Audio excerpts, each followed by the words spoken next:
Hey, what's going on? Started talking before I unmuted myself. Caught it right away, though.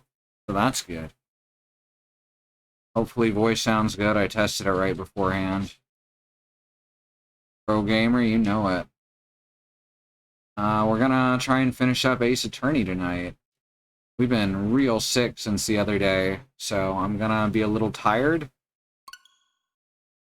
I'm gonna be a little lower energy than usual, so I apologize for that. I keep having to tell myself this too shall pass because it hurts real bad. But here we go. How y'all doing? Day 3, trial former. Sound balance ought to be the same as it was last time. Yeah, that should be good. That looks pretty good. I've gotten pretty good at reading the audio capture meter thingies. The visualization, whatever it's called. February 24, 9:41 a.m., District Court, Defendant Lobby number 2. VU meters, thank you. So how's everyone doing? Christy, Mox, Felfrey, Bad Road.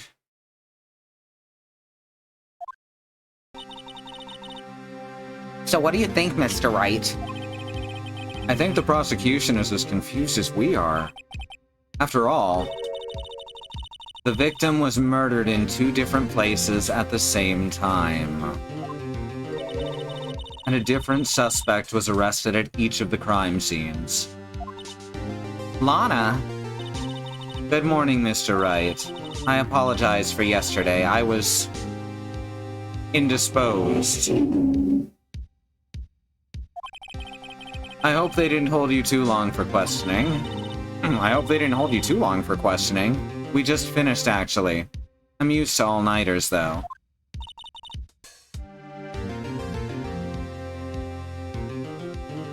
So how'd it go? It's as Mr. Wright suspects, the police are clueless. I figured as much, so I struck a plea bargain. A plea bargain? What do you mean by that? Hey, Xenon. We agreed that if we told them the truth behind this simultaneous murder, they wouldn't seek capital punishment. That's what I mean, Emma. But Lana, don't tell me.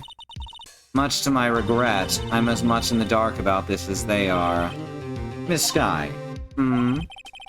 We found trace evidence of a certain person in the police department's evidence room. They belong to Officer Jake Marshall. What kind of trace evidence? Blood-stained fingerprints, to be exact. That's the trump card I have up my sleeve today. You do understand what this means, don't you? In order to defend my sister, you're going to accuse Mr. Marshall? We have to play the cards we're dealt. Isn't that right, Miss Skye? Do what you have to do, Mr. Wright.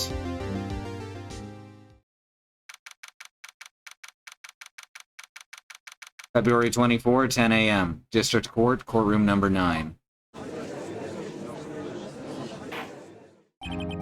Court is now in session for the trial of Ms. Lana Scott. The defense is ready, Your Honor. The prosecution is... I'm afraid you'll have to clarify. It takes 30 minutes by car to reach the police department from the prosecutor's office. Yet the victim, Bruce Goodman, was slain at both places at the same time. But that's not physically possible, is it? Well, that's what she said. Or that's what he said, while she beat him to death with his own skull. What's more, I hear the victim from the evidence room just disappeared. Yes, and the body eventually reappeared in the trunk of Mr. Edgeworth's car. Wow, this is one messed up trial. One of my duties as a prosecutor is to present impartial evidence, to Today, I will present evidence relating to the murder at the police department. In so doing, I believe the way in which we should proceed will reveal itself. That's what sets Mr. Edgeworth apart. He sounds so on top of things.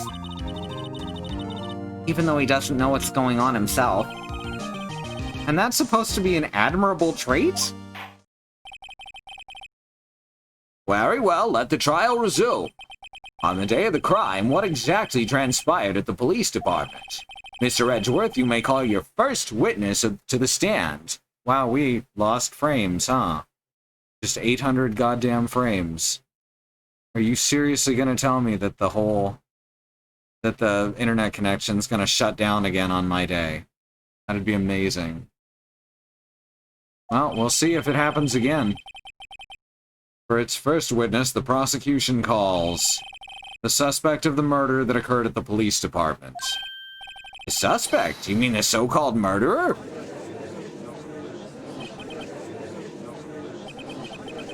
Things are getting wild from the get-go.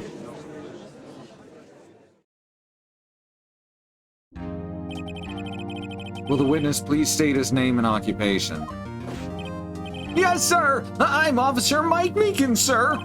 My occupation is, that would be murderer, sir!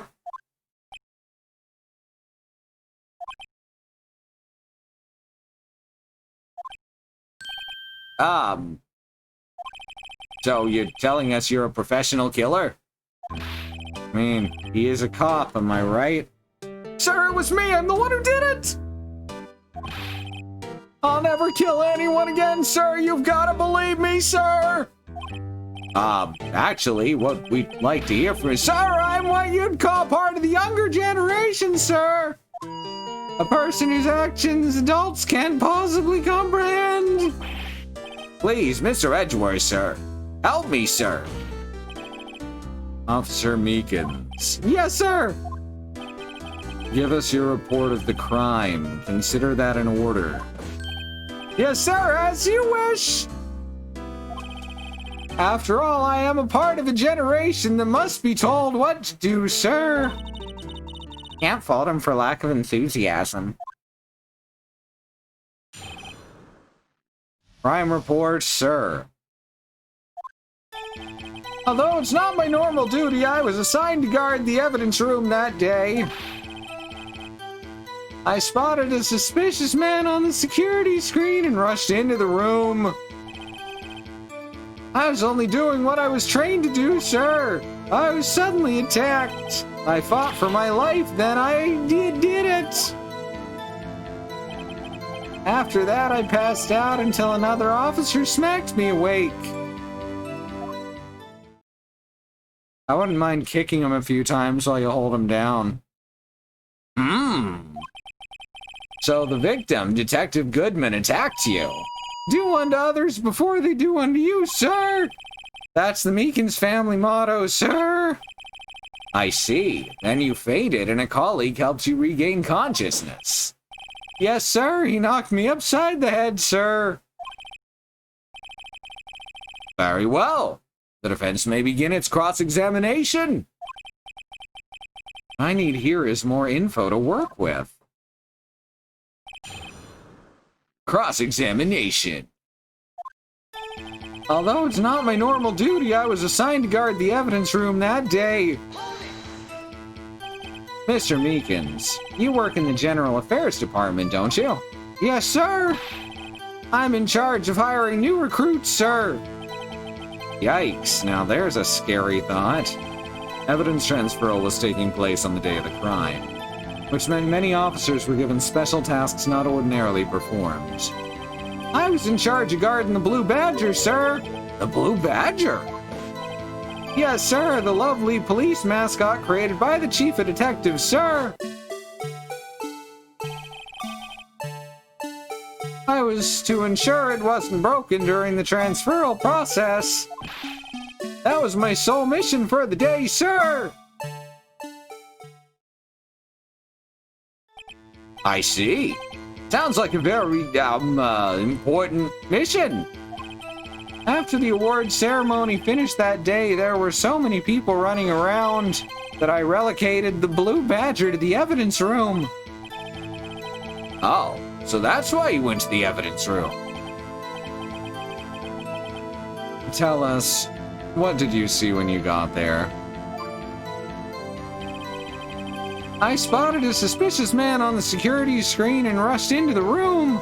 I think that would constitute a conflict of interest, and I don't think it'd be allowed, Feltry. In order to enter the evidence room, you need an ID card, am I correct? Precisely, sir. I have one right here around my neck. So then, your ID number should be listed on here, right?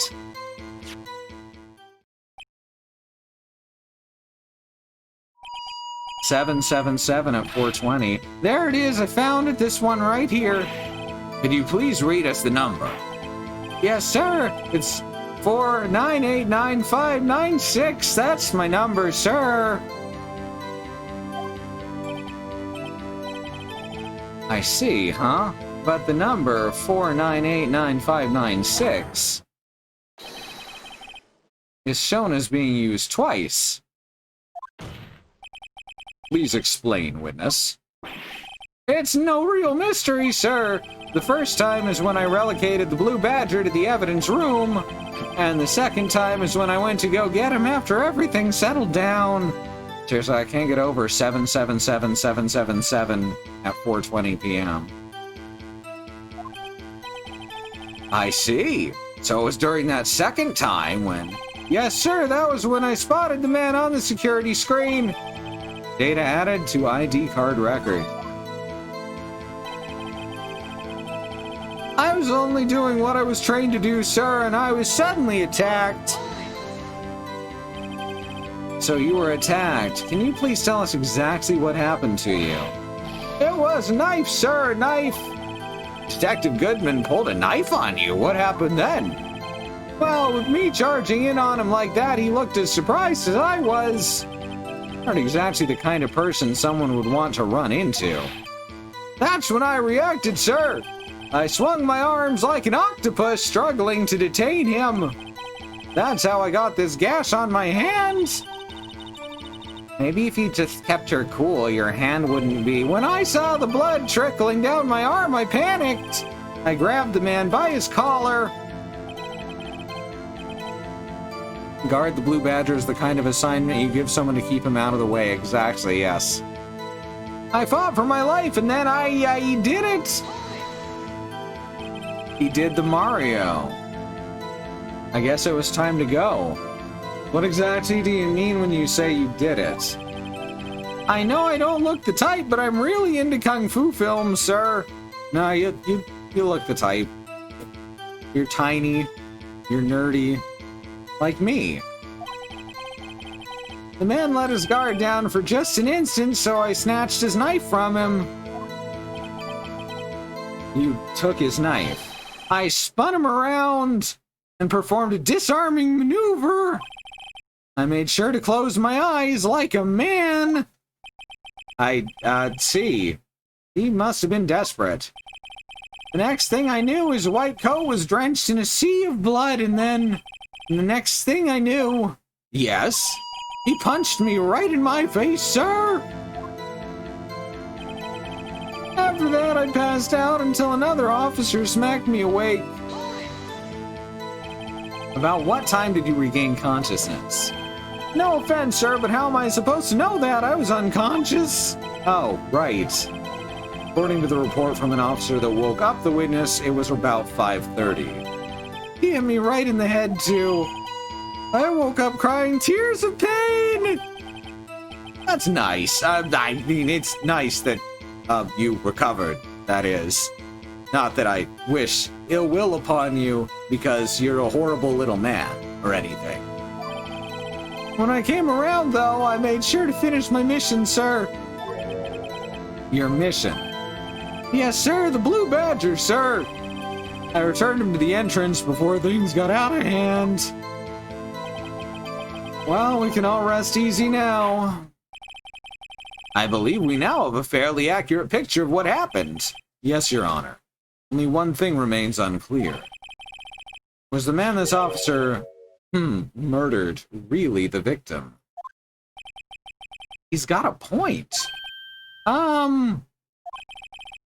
Yes, Officer Meekins.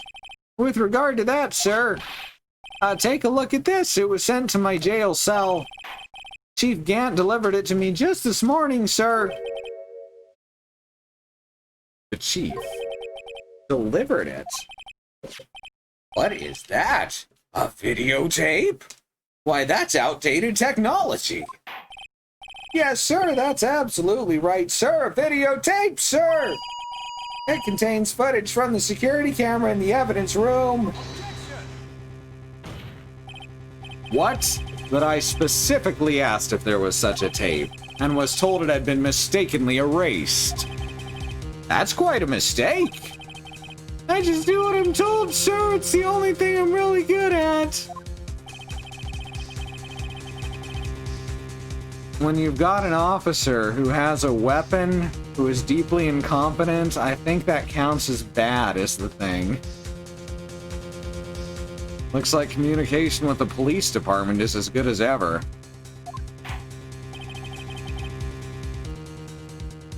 Well, let's have a look.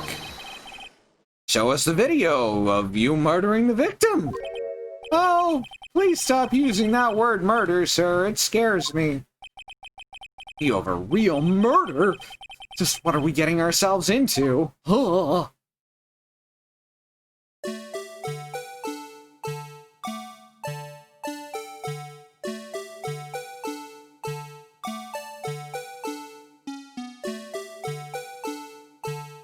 Jesus Christ, how horrifying.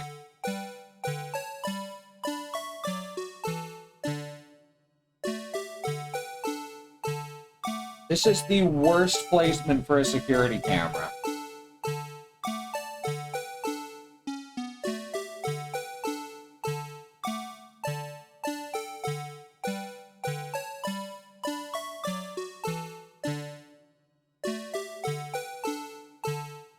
Also, he is absolutely creeping. Puts his hands up.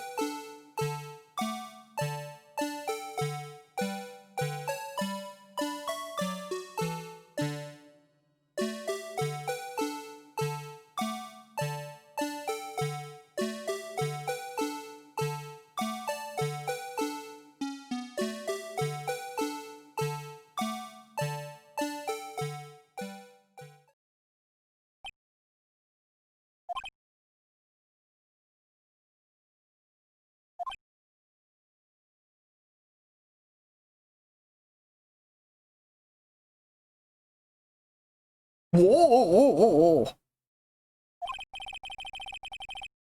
Well, I believe we're all thinking the same thing. How could we deal with those unsettling feelings stirred within us? What the hell was that wriggling piece of plywood? Sir, that is the pride and joy of the entire Criminal Affairs Department, sir!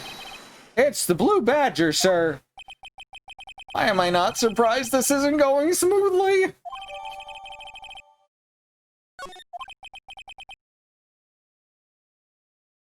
Yes, well, anyway.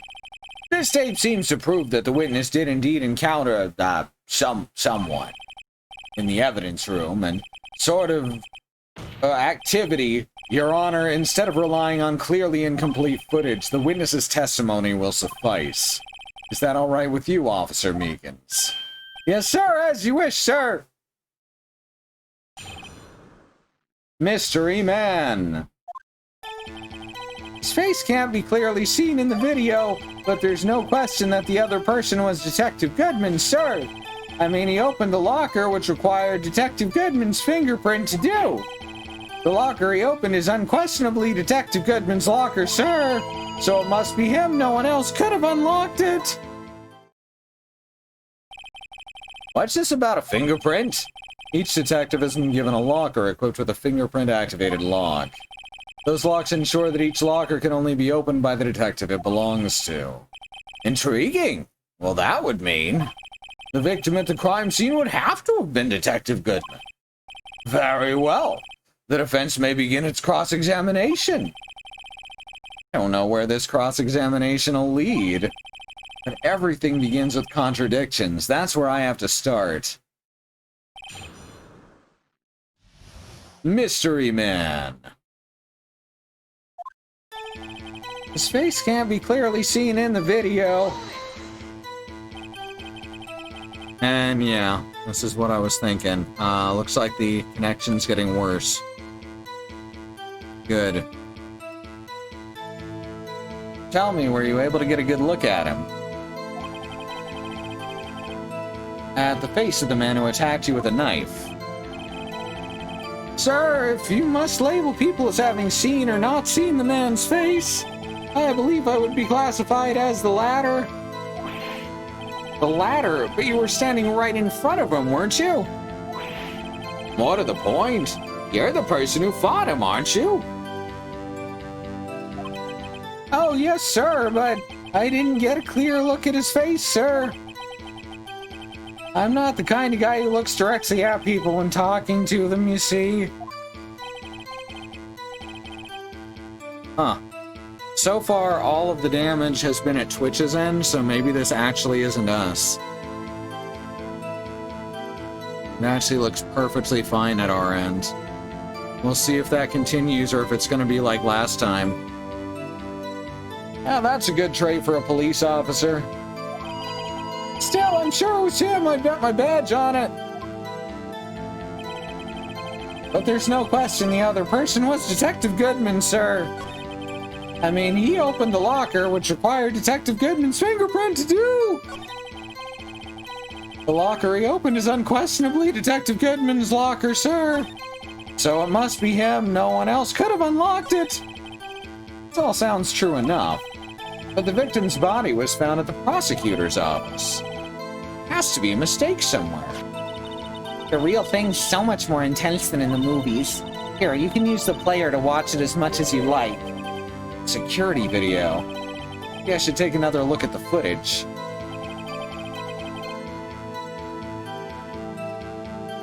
Alright.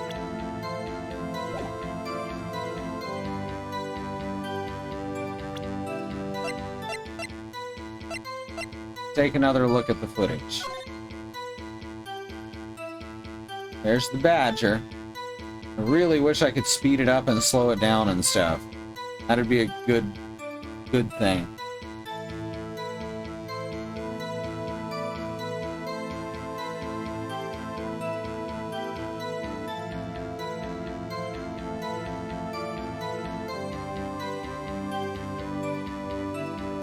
Paper falls out there.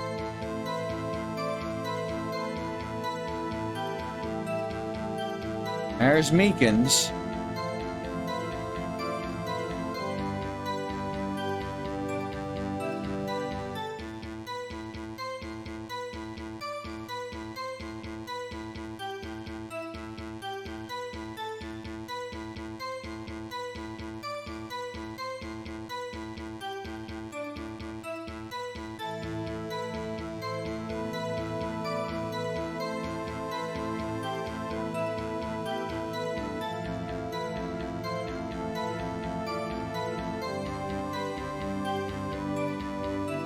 Oh, yeah. Cloth isn't there on the way in.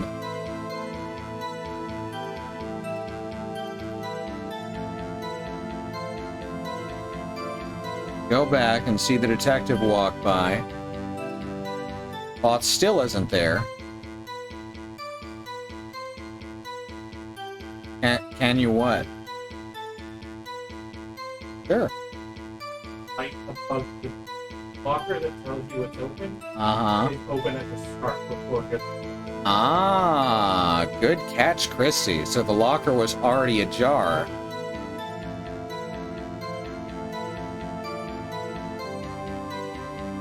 So that's 3 things of significance. The locker was already unlocked, the paper fell out, and then the cloth isn't there until the end.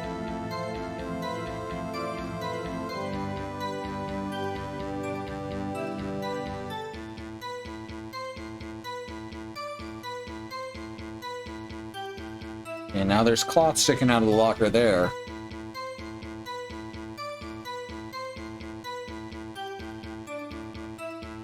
Yeah, now I'm seeing the damage coming further down the line, too. Face can't clearly be seen in the video, but there's no question that the other person was Detective Goodman, sir. I mean, he opened the locker. Well, let's object to that, right?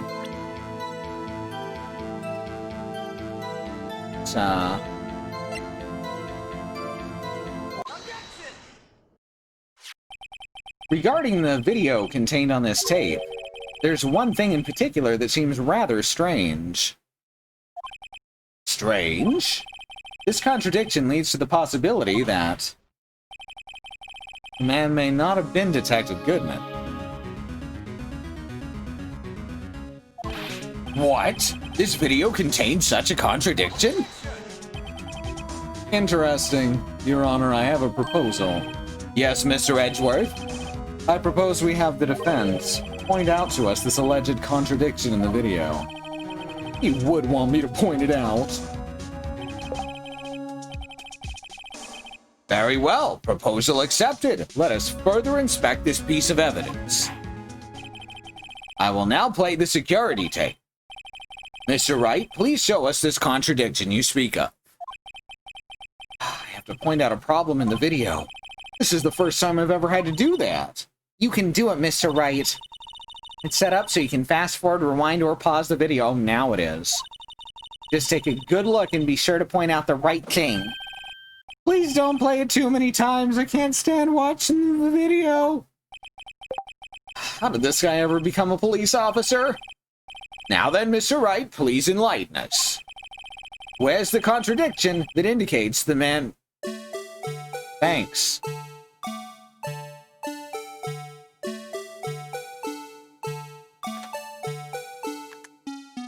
Right there.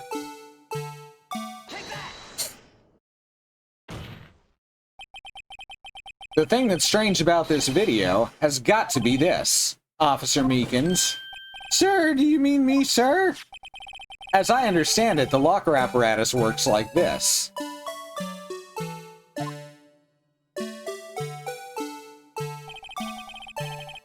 When you grab the handle, a sensor reads your fingerprint. If it's a match, it beeps real loud.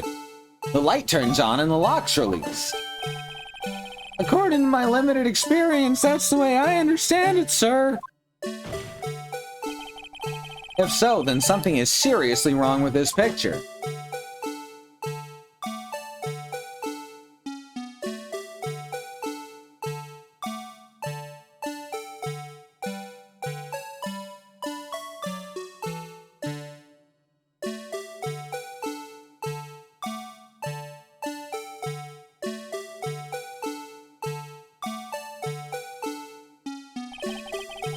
When the victim reaches for the handle to open the locker. Let's rewind to a little earlier.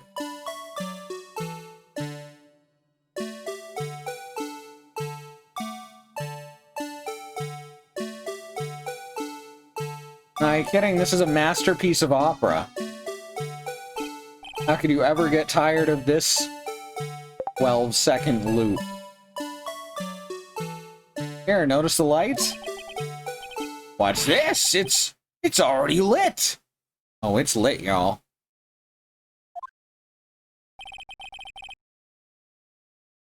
Precisely my point, Your Honor.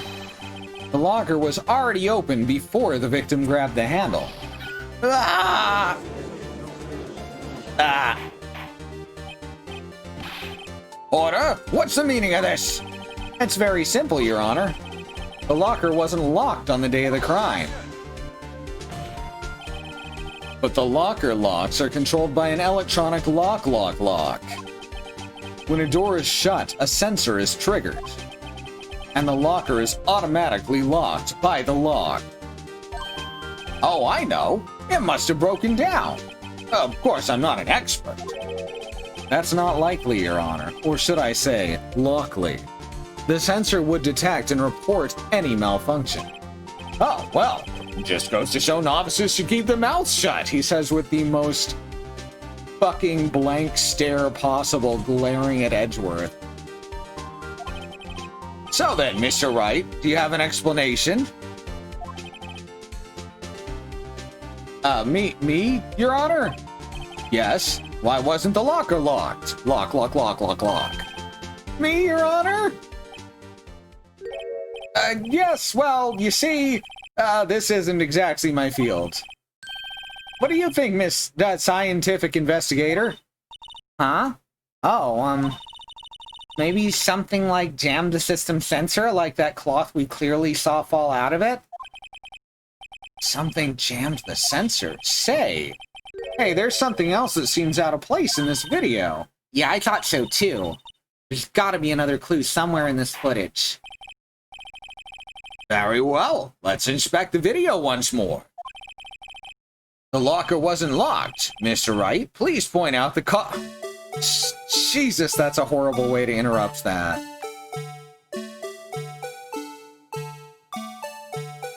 I like how the music doesn't speed up.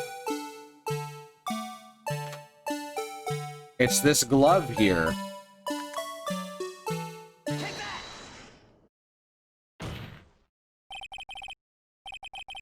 Please watch closely. This is the continuation of the part I showed you earlier. Smug motherfucker Phoenix Wright again. Once again, apologies for the frame drops. There's nothing I can do. I'm gonna keep going unless it gets, like, fucking unwatchable. Watch this! Something white fell out of the locker.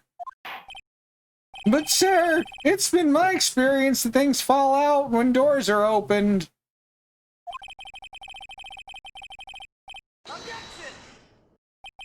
We can't be sure that item was completely inside the locker to begin with. What do you mean?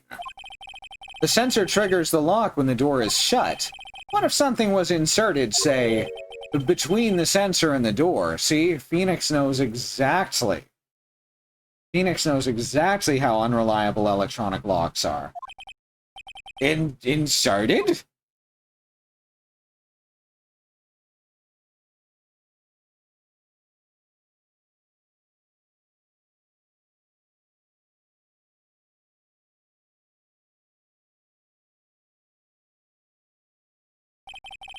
The white thing wasn't inside the locker. It was stuck between the door and the sensor. Oh, I understand now, sir. It's just like my tie. 2 out of 3 times it gets stuck in the door when I get out of the patrol vehicle, sir. Instead of the door closing, but the object would have to be extremely thin to fit in the door. Not only that, it would also have to block electrical currents. It would need to be an insulator. Yes, an insulator. But at the crime scene, there just might have been something that fits that description. But sir, by insulator, you don't mean... I think I finally got this figured out. 1 second.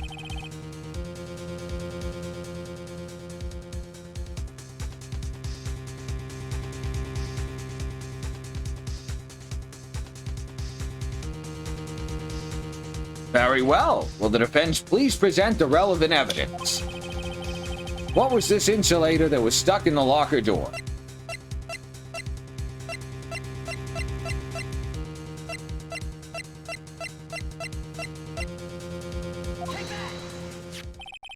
I found this near the locker, a thin rubber glove. But we can't be sure that was in the victim's locker. It has a tag that says SL9 incident.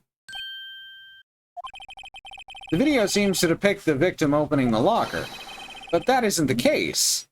The lit lamp attests to this. On the day of the crime, even I could have opened that locker.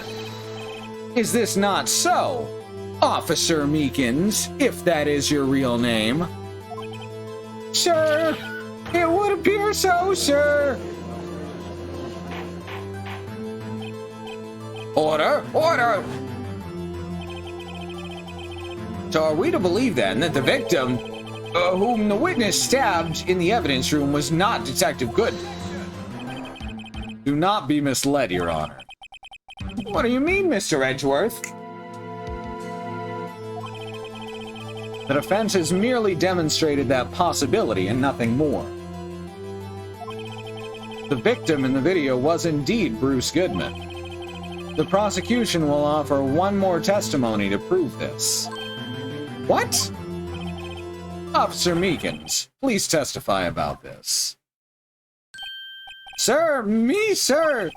I'm not sure what you're referring to, sir.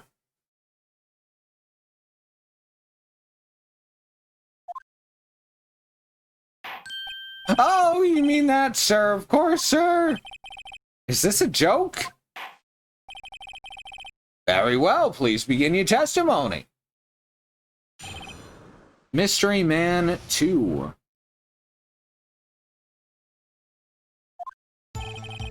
There's one other thing that proves the man was Detective Goodman, sir. To enter the evidence room, one must use their ID card. When an ID card's used, there's a record of it. At the time of the crime, the detective had used his card. An ID card record, I see. I have the ID card record right here, Your Honor. The ID card used at 514 is that of the victim. Just before the crime, without a doubt, this is the victim's ID. However, one thing does strike me as unusual. Several hundred cases should have been due for transfer. Why were there so few people using the room? This particular evidence room is only used for storing certain special cases. Special cases? Extremely violent cases involving police staff. Just hearing that makes my hair stand on end. Me too, though it doesn't actually make much of a difference now that I think about it. There were only a few cases up for transferal there, and most were cleared by noon. Right, I see. Now let's move on to the cross-examination. Mystery Man 2. There's one other thing that proves the man was Detective Goodman, sir. So unlike your earlier testimony, you believe this to be rock solid, do you? Yes, sir. Solid as a stone, sir. If my hand wasn't wrapped in bandages, I'd even give the V for victory sign, sir. Can he just use his right hand for that? Oh, let's hear him out fully. As we've seen, one never knows what he might say until the very last second. To enter the evidence room, one must use their ID card. Is that card hanging from your neck one of those ID cards? Yes, sir. This card right next to my cuff, sir. I keep it here so I won't ever forget it. What if someone were to steal it from you, keeping it out in the open like that? Maybe I shouldn't wear it around my neck. Remember when I said 2 out of 3 times my tie gets stuck when I get out of the car? Well, the remaining time it's my ID card that gets stuck. Instead of the door closing, my ID card showed maybe I should just leave this one alone. At any rate, each police officer has only one ID card. Both the police department and the prosecutor's office can attest to this. Please proceed with your testimony. When an ID card is used, there's a record of it. Let it be noted that this is the record the witness referred to. Let me see. Yeah, that'd be it. Detective Goodman. What's the matter? According to this, Mr. Edgeworth, your name is on here. So it is, Your Honor. Not that prosecutor again. Maybe he's behind all this. Being a prosecutor, he could hide the evidence. Mommy, is that man in blue a murderer? Shh, don't stare at him. You have got the wrong color, kid. It would seem the inquiry committee will want to speak with you again today.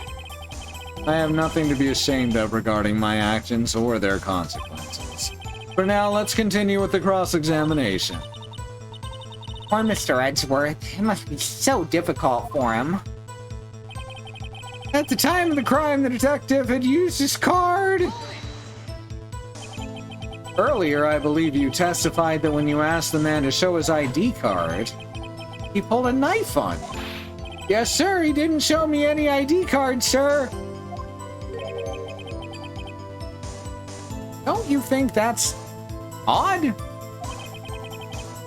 I mean, if he had his ID card, all he had to do was show it to you. There wouldn't be any reason to draw a knife. Maybe he just panicked. Everything stems from contradictions. Let's point them out. Mr. Wright, what do you think? I'm confused. What? The problem with this ID card testimony is far too obvious. It's not like Edgeworth to miss something like this. You're thinking too hard about it. Come on, let's show him what we got.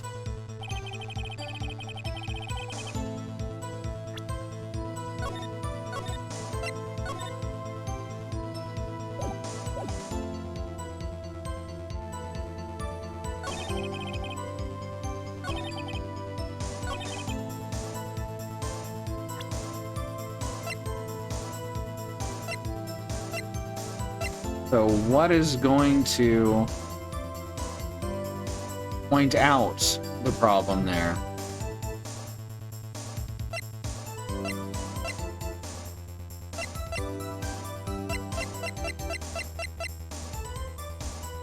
Because that was found at the prosecutor's office, right? At the time of the crime. So I guess just showing the card for this.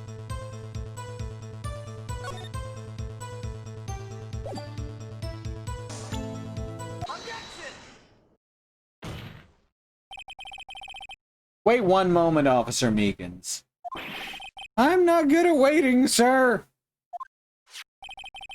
I have the victim's ID card right here. I found it at the crime scene. That makes sense. When I say crime scene, I'm not referring to the evidence room at the police department. I mean the other crime scene. The underground parking lot at the prosecutor's office. Your Honor, I have one more piece of evidence to present. It's a very important clue regarding the ID card. Lost item report? It's only half completed. But it shows that Detective Goodman had lost something the day of the crime. Something important enough to fill out this report. Let me guess, you believe this something to be his ID card, right? I can't say for sure, but there's a high probability. On the day of the crime, Detective Goodman was not carrying his card. Order! Order! So now what does this all mean? It can only mean one thing. It doesn't even require much thought. The man Officer Meekins encountered in the evidence room was not Detective Goodman, but rather the man who stole the ID card. Order! Order! Does the prosecution have a response? I have only one thing to say to the defense. Bravo, Mr. Wright. Bravo? Allow me to summarize the defense's arguments. At 5:15 p.m. on the day of the crime, the man in the evidence room Officer Meekins encountered was not Detective Goodman. There are two grounds to support this. First, the locker in the evidence room was already unlocked. Second, the victim lost his ID card. Am I correct so far, Mr. Wright? Yes. What is he up to? That being the case, we must inevitably arrive at a single conclusion. If the victim in the video is a fake, then the murder in the evidence room is also fake. In other words, the security camera does not show the instant of the murder. That is... I guess that's right. Something wrong, Mr. Wright. Only moments ago, you seemed content to be pointing your finger around. This isn't gonna end well. Well, it seems you finally realized exactly what you've gone to such lengths to prove. Explain yourself, Mr. Edgeworth. The defense has already done the explaining for me. The victim in the video is a fake, which means a murder did not take place at the police department at 5:15 on the day of the crime. So the real crime could only take place at one location, the underground parking lot at the prosecutor's office. The murderer being Ms. Lana Skye, the defendant. The evidence is compelling. A trustworthy witness observed the moment the defendant used the murder weapon. Ah!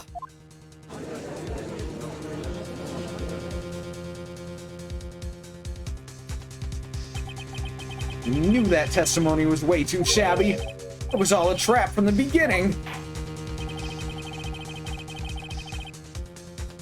The activity in the evidence room still leaves many questions unanswered. Who exactly was the victim Officer Meekins encountered? And where did this person disappear to?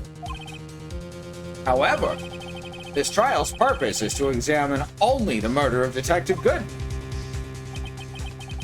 Just so, Your Honor. Mr. Wright, you have to do something or else Lana. What do I do? How am I supposed to get myself out of this?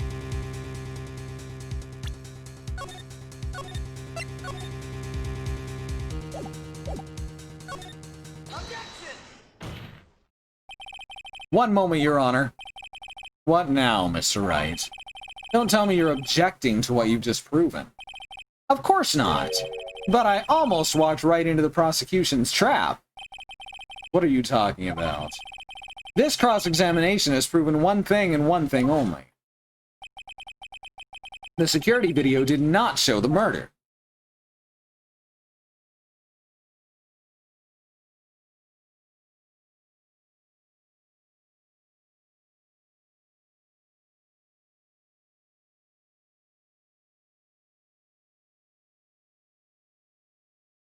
Well, presumably the ID card was dropped there later, since Phoenix didn't find it till later. However, it cannot be said that it's unrelated to the murder in the parking lot.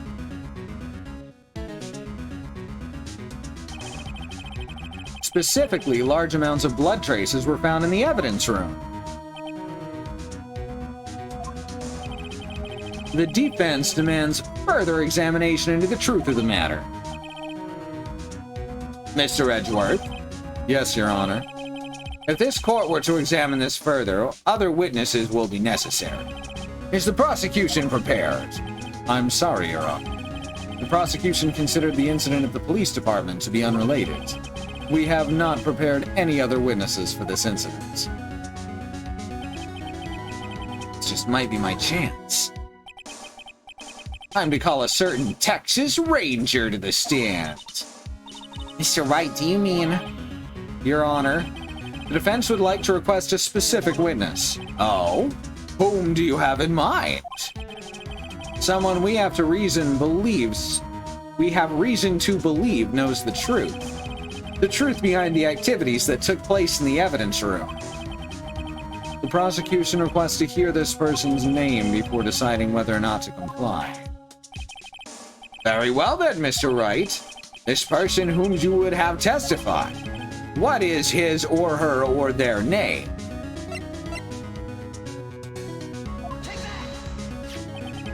Officer Jake Marshall. Why him? I can't let Edgeworth know everything just yet. He's in charge of the evidence room. I feel we should hear what he has to say. The prosecution agrees to the defense's request. Since he was responsible for guarding the room, we should hear his testimony. Fortunately, he works in the police department. We shouldn't need longer than 20 minutes to prepare. Very well. The court will take a 30-minute recess while the witness is subpoenaed. Will the prosecution please prepare the witness during this time? We will, Your Honor. Court is now in recess.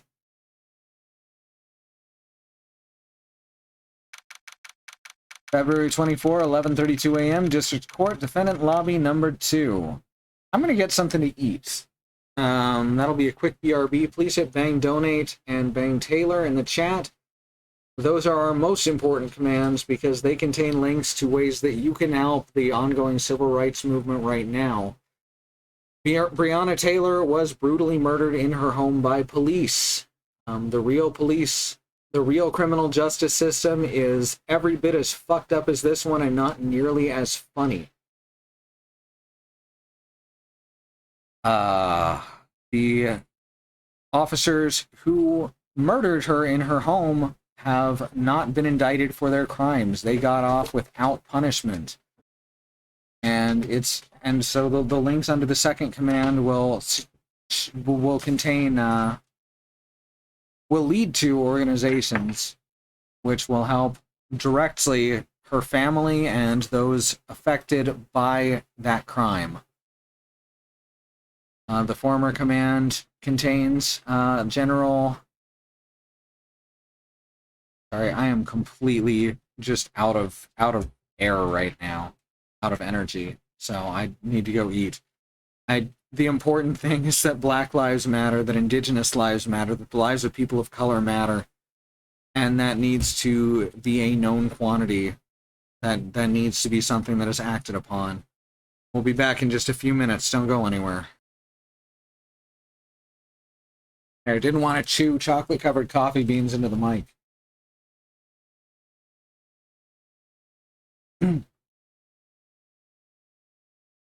Alright, here we go. Now my jaw hurts from chewing those. Fuck. Eating has helped a little. Taking some allergy pills helped a little. Brought down some of the swelling.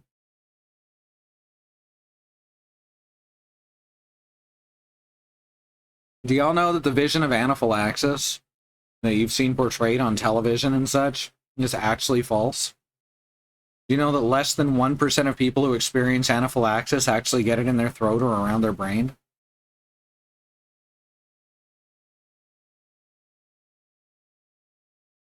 Oh, chocolate-covered coffee beans are delicious if you like coffee. But most anaphylaxis actually happens in the intestines, the stomach, etc. Sometimes in the lungs and heart, and that sucks too, but it's basically tissue swelling in various areas of your body in response to an allergic reaction. But when we think of anaphylaxis now, because of the big peanut scare, which was a real and scary thing, because a lot of kids, well, a few kids, a number of children being allergic to peanuts and just being at risk of dying just from being around them, that's terrifying. But it did narrow people's view as to what anaphylaxis actually meant. And while it's not deadly for most people, it still sucks.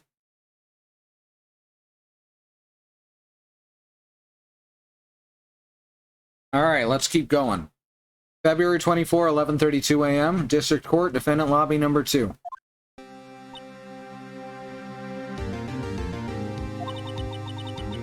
There's no stopping you, is there, Mr. Wright? No one can stop Mr. Domino.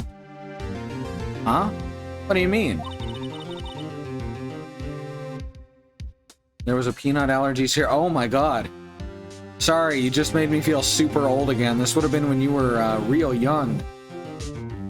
Yeah, there was a spike in peanut allergy reactions, specifically ones that caused anaphylaxis of the throat. That's why EpiPens became such a big deal. Yeah, I don't know if it was more common or better known, but they sure started getting in the news in the mid-90s. You called for Jake Marshall. It seems you figured everything out. I haven't figured out anything. Like I just said, in the mid-90s.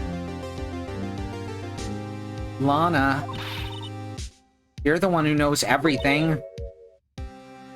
Come on. You always know everything. Why don't you just tell us?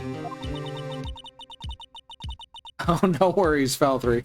Might want to hit pause and unpause. That'll sometimes get you a bit closer. Mr. Wright's trying his hardest to protect you. I don't recall ever asking for his protection. How can you be so cold? Don't you trust us? Don't you trust me? Hope I'm not interrupting anything, pals. It's your old pal Dick Gumshoe here to lighten the mood.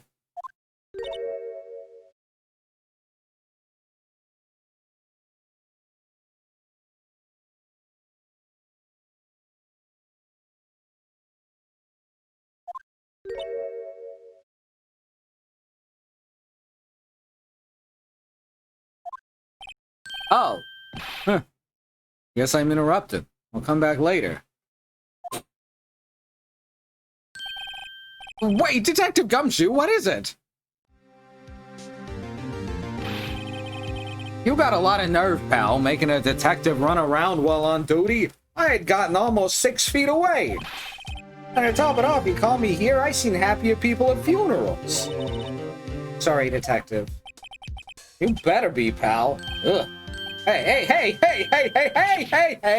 I didn't see you there, Chief Prosecutor Sky. That's okay. So have you brought what I asked? You mean this, right? My apologies, Detective. Due to my present circumstances, I was forced to use Mr. Wright's name when making my request.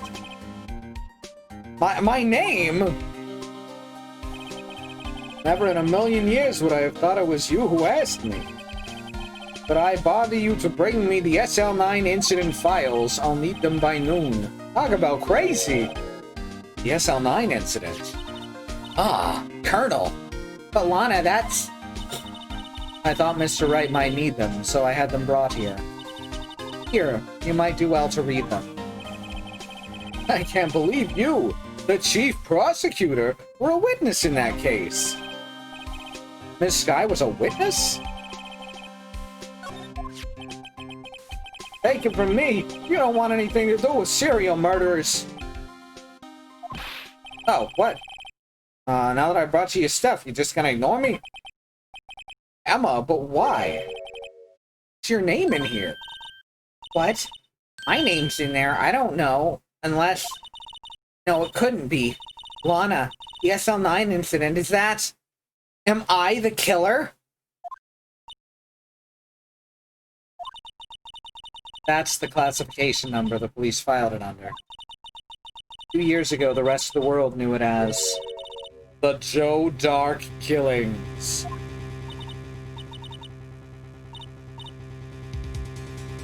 Joe... No. No, Lana. That's over with. No! Emma, wait! You ran away. You know what? I just remembered I got a food in the oven. Sorry, pal, I'm out of here.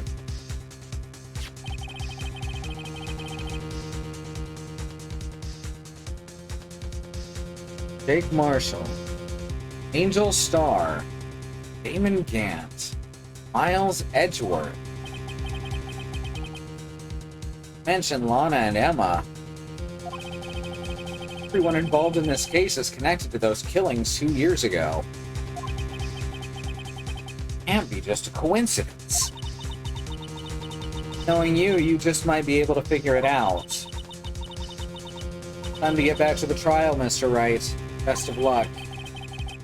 You better take a good look at this file. To be continued. Bum ba dum bum bum ba bum.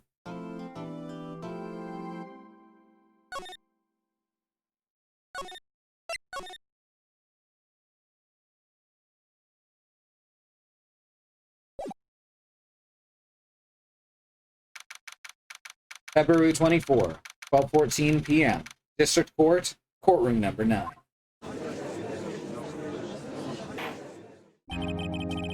The court will now reconvene for the trial of Ms. Lana Sky. I didn't come back. Allow me to call the next witness to the stand. The officer in charge of guarding the evidence room on the day of the crime. Who is very drunk. Witness, please state your name and occupation. You partner? Well, I'm just a man same as you. Wandering the trails of civilization. Occasionally helping the elderly cross intersections. Yes, we get it. Oh, I know, you're a patrolman. As for my name, if you listen hard enough, you can hear the howling wind calling it out. To be exact, it's Jake Marshall, Your Honor. Howling wind? Never heard Edgeworth described that way before. Now, Mr. Marshall, let me ask you something. You were in charge of guarding the evidence room on the day the crime took place. Is that correct? According to the papers, partner. What do you mean? A desperado's soul is as boundless as the desert sands. No paper can sum it up. Maybe it's best we get on with this quickly. The judge is so fucking fed up during this whole chapter. Please share with us your testimony of the day of the crime. Oh, hi there, show squirrel. Thanks for coming to check us out. With your hype squirrel. In plain old English. Day of the crime. My job was to keep a wary eye on that bone orchard. Bone orchard. Bone orchard. You hear that? Bone orchard. That's maybe the best phrase I have ever heard in my life. They said I was supposed to make rounds 3 times a day, but that ain't my style. Besides, the room's protected by 2 security systems anyway. Someone downloading something or fucking... Latency just went way up. If I remember right, I was at a street-side saloon at the time it went down. I'm just an innocent traveling man, so if you're out of ammo, it's time I hit the trail. Bones only grow on trees, exactly. Tree bones. Tree bones from bone trees. I can't say I particularly care for your attitude. I can't say I care for your beard, but you don't see me complaining. But wait a minute. What do you mean by 2 security systems? I mean the security cameras and the ID card reader. I reckon even a cowpoke like you knows about those. Yeah, but what about the fingerprint-activated locks on the evidence lockers?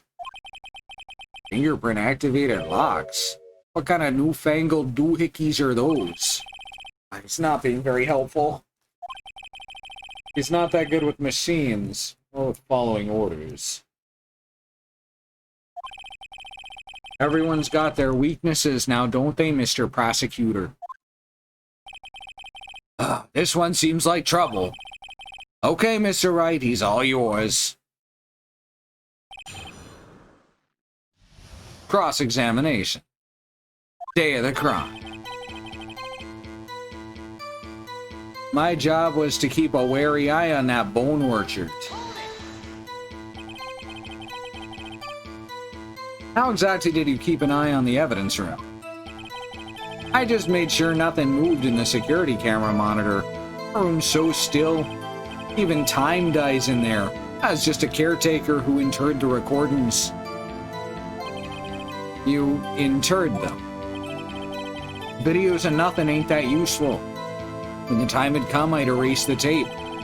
If nothing unusual is recorded, tapes are to be erased every 6 hours. Each time I'd erase a tape, it felt like I was erasing a part of my life. This guy has a flair for the dramatic, but it isn't going to do him any good. So in actuality, you didn't physically enter the evidence room. They said I was supposed to make rounds 3 times a day, but that ain't my style. But you made your rounds on the day of the crime, right? Ain't you heard a word I said, partner? I told you that ain't my style. I'm afraid I don't follow. No desperado I know lets rules get in his way. No desperados I know join the police force. So, Officer Marshall, on the day of the crime, just between you and me, I didn't set foot in the evidence room that day. There was a rubber glove. That was a rubber glove stuck in the victim's locker. Do you know anything about that? Sorry, partner, can't say I do. I ain't been in that crypt in weeks. Does this guy avoid being fired? I could say that about literally everyone who works in the entire fucking law system in this game. The entire legal system should be fired. Besides, the room's protected by 2 security systems anyway. You used to be a detective, so you've used the evidence room in the past, correct? Of course. Back in the day, my locker was a gold mine of evidence. And yet, you didn't know about the fingerprint locking mechanism. Sorry, partner. I ain't good with machines. Couldn't even tell you how a bike works. It's quite, that's quite incredible. The sensors on the locker handles cannot be seen. It's well known that some detectives are unaware of their presence. But he mentions it. Detective Gumshoe said something like that too. At any rate, it doesn't seem like this is relevant to the crime. Can you tell us what you were doing when the crime took place? If I remember right, I was at a street-side saloon at the time it went down. What were you doing in a place like that? I was eating spaghetti. Not even Angel's steak lunches can beat that parlor's vongole sepia pasta. Do you mean to tell us you abandoned your police duties to eat some noodles? Not all desperados eat tacos, partner. That's not what I meant. That's strange. This is usually where Edgeworth says, "Did you not want to raise this year?" I'm just an innocent traveling man, so you're out of ammo. It's time I hit the trail. Okay, I have a trump card up my sleeve, so I'd best keep my cool. Before I use it, though, I'd better up the ante.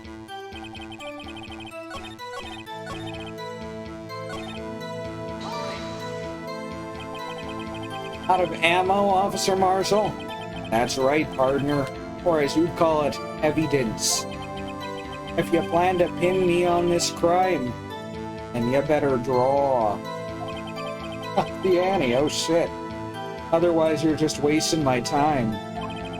My steel horse is waiting to carry me back west into the sunset. One thing seems clear.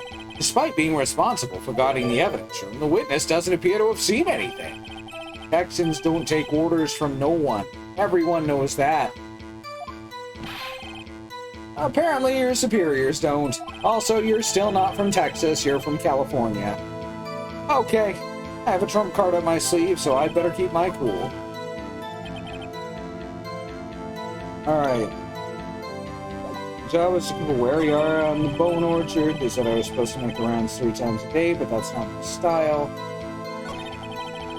Besides, the room's protected by 2 security systems.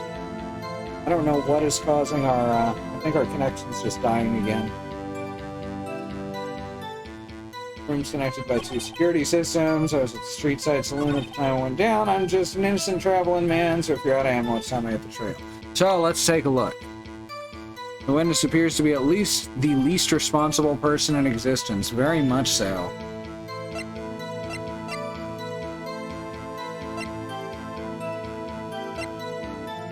Guess I should check my Steam and such to make sure there's not something trying to update. No, I'm not going to play Fallout 76. Updating, though, it should be stopped at 10 megs down, so... like, it shouldn't be causing a problem. God, I hate Cox Communications so fucking much.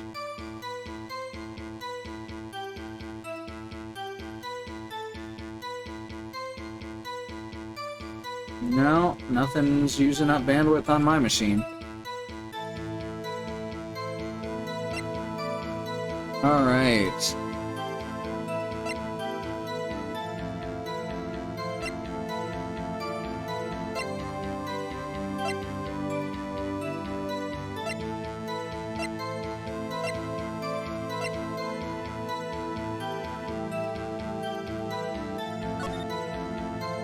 Ooh, 7777777 is the thing.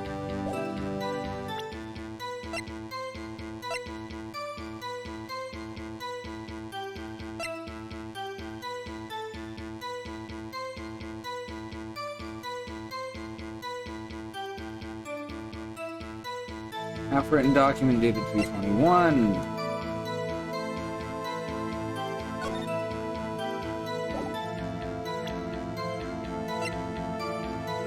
Commander Viridian.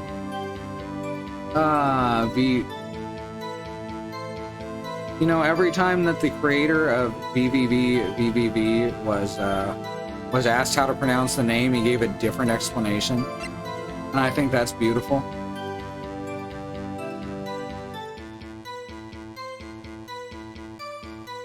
Evidence locker, unstable jar.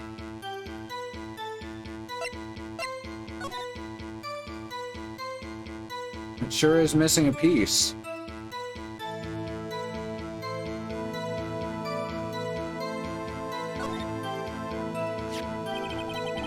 Trace of old blood on this jar. It was evidence in the SL9 incident, and that blood must be from back then.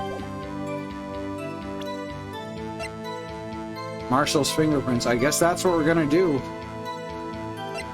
Guess we're gonna show him the fingerprints.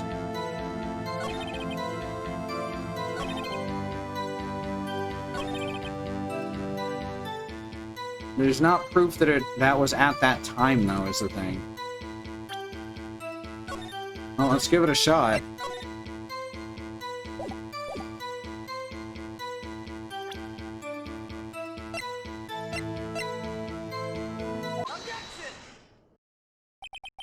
Officer Marshall, doesn't it strike you as odd?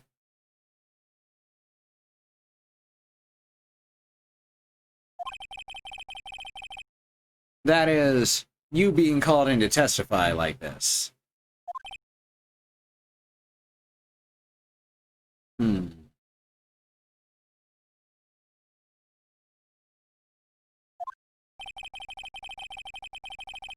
After all, you weren't in the security room at the time of the crime.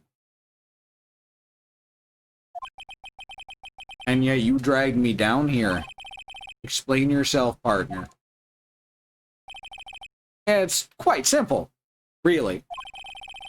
You left a very large trail behind at the scene. Or to be exact, a handprint.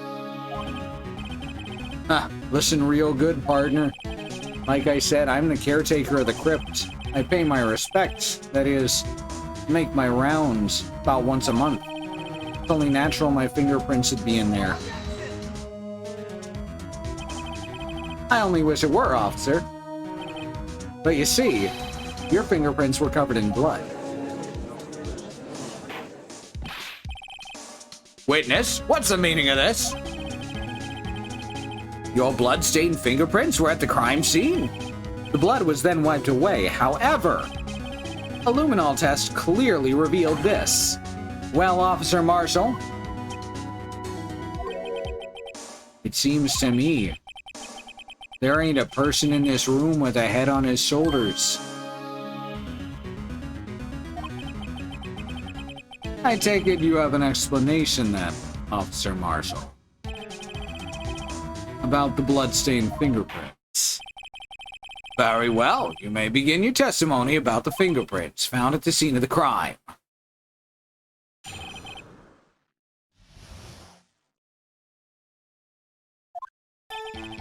Like I said, it's only natural for my fingerprints to be in that evidence room. One of them just happened to be at the same place as the blood-stained handprint. The murderer touched the locker where my fingerprints was by chance. The bloodstain and the fingerprints are totally unrelated. Or didn't you know that the murderer was wearing gloves? See, I had nothing to do with it. I mean, he's wearing gloves, fingerless gloves. Ah, the witness's explanation appears valid. Although there's room for doubt. Life wouldn't be fun without any doubt, partner. The defense may now cross-examine the witness. This guy's hiding something. I can feel it. I can really feel it. Okay. Now's my chance to prove it.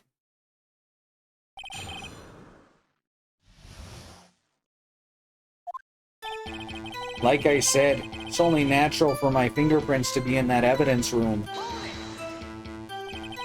That's because, how did you put it? You pay your respect once a month? Yeah, that's right. That and one more thing. That locker happens to be mine. What? What do you mean?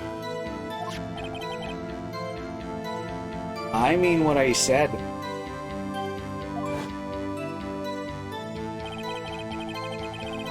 That's the locker I used when I was a detective.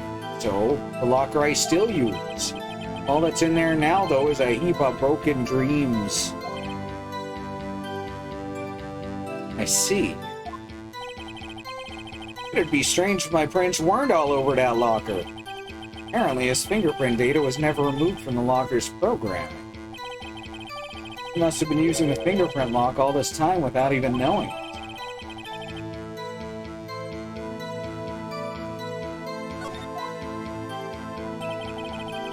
One of them just happened to be in the same place as the blood-stained handprints.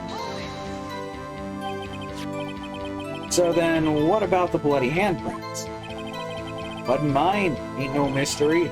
Please explain. My locker's covered with my fingerprints.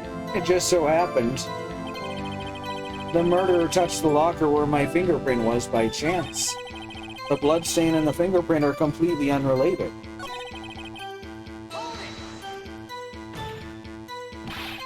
The chances of that happening are 1,000,000 to 1! On the contrary, one could argue just the opposite. Chances of that not happening are 1,000,000 to 1. Get one thing straight, partner. You ain't gonna get no reward for me with a mere fingerprint. You wanna know why? The bloodstain and the fingerprint are completely unrelated. Unrelated? They're as different as night and day. Kinda like cereal and cereal. One's got to do with breakfast while the other's a kind of murder. He's right. Although, seemingly alike, they're totally different.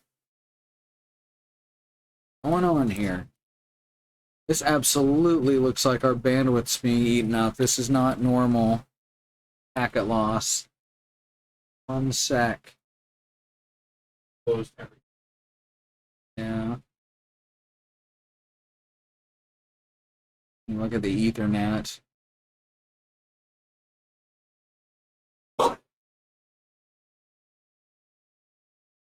Sending normal. It's not from my computer.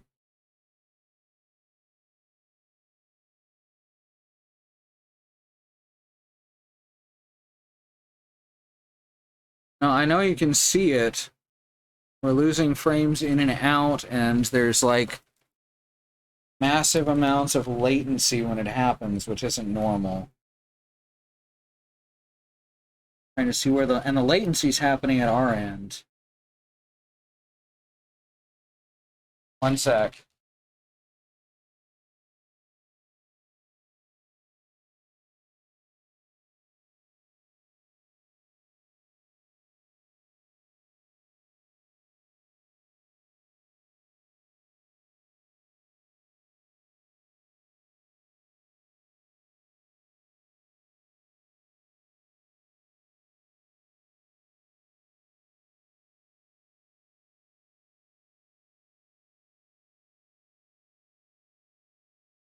Alright, Jason says it may have been something he was doing and he stopped it. It looks like it's back to normal now, so. Let's hope. This has been a very frustrating couple of days.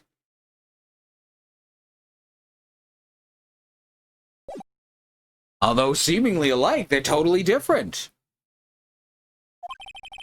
I don't see what homonyms have to do with this. Or didn't you know the murderer was wearing gloves? How do you know that? I may be a loner, but I still do my job. I keep up on the reports. There was a blood stain at the scene, thought to be left by the murderer. That's right. It was found on Detective Gumshoe's locker. However, no fingerprints were detected on the handprints. Oh, right. I think we tried that too. So that would mean the murderer, wearing gloves, happened to place the hand on top of Officer Marshall's fingerprint. That's the only logical conclusion, yup. Are you starting to get the picture, partner? The picture? This seal of blood in the desert? It's just food for the buzzards. Now it's happening again. Here, let me take a look.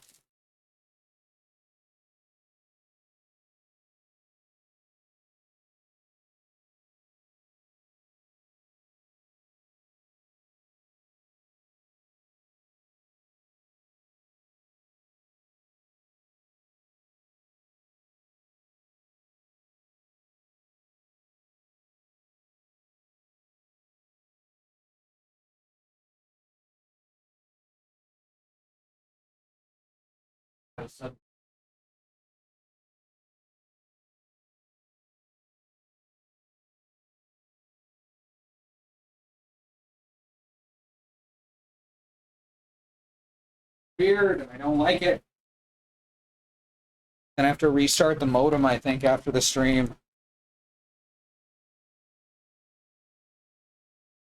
The seal of blood in the desert, it's just food for the buzzards. Buzzards eat handprints just all the time. There's only one reality, and that's this. Security tape. So long as my trail ain't in there, you can't say otherwise. This isn't getting us anywhere, Mr. Wright. Please consider carefully where you're going with the cross-examination. Yes, Your Honor. Now then, continue your testimony, Officer Marshall. Too bad it wasn't me in that video, right, partner? What do you mean by that? You want to tie me to this crime, isn't that right, partner? If so, that video is the only direct evidence you have. But the video is next to useless. It's full of blind spots. Blind spots? Places you can't see? Blind spot? Good lord. The camera's panning back and forth. The floor isn't shown. If someone was familiar with the camera's position, they could leave the room without being caught on tape. We don't have time for your speculation, Mr. Wright. Well, Mr. Wright, if you can show us evidence in this video that indicates Officer Marshall was present, please do so now. I mean, obviously, there's got to be some evidence, right? Yep, the clock did change from frame to frame, and it was placed in Officer Marshall's locker, which only he could open.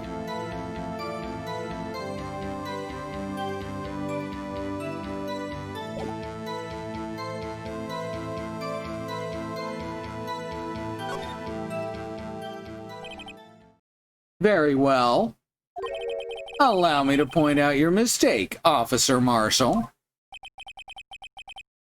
Tread carefully, Mr. Wright, or you might wind up being the one making the mistake. Now then, let's have another look at that video. Show us this incriminating... Oh my god. Oh my god, I hate it.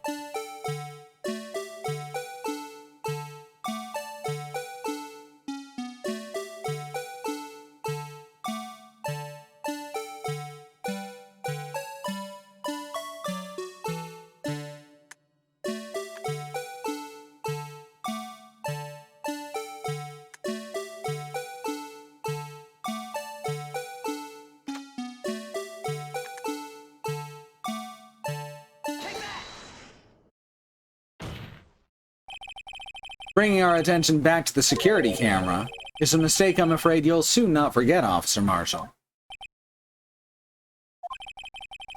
The days are short in Texas, and so are our tempers. I mean, are the days actually short in Texas? Like, summer days are shorter than somewhere up in, like, Canada. Not by that much. I think the days are pretty normal length in Texas.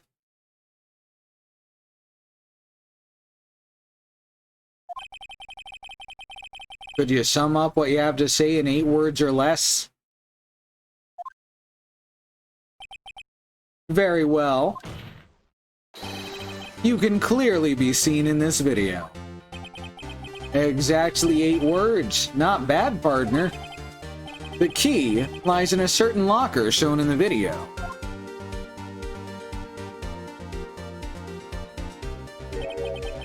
That locker with the white cloth sticking out. That was the witnesses, I believe. Now then, let's rewind the video a bit. Could you rewind any slower? Just please.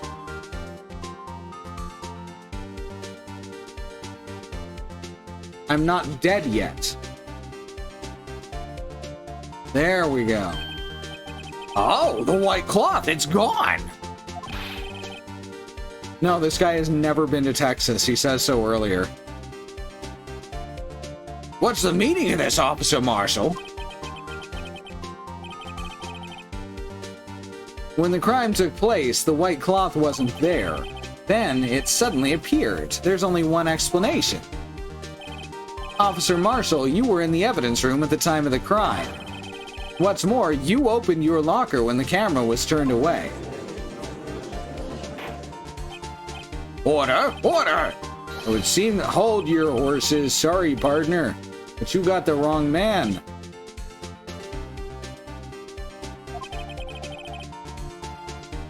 So what if my locker was opened? That don't mean I'm the one who opened it.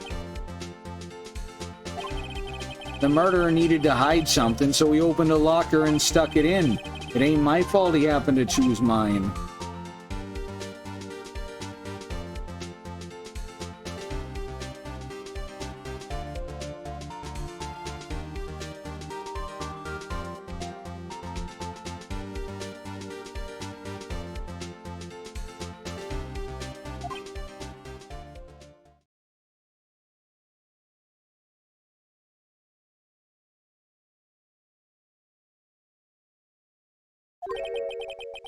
Why is everyone staring at me like I'm a wanted man? This guy isn't just playing dumb. He really doesn't know. I hate to rain on your parade, but you're the only person who can open that particular locker. Oh yeah? I call your bluff. You say I opened that locker, now prove it.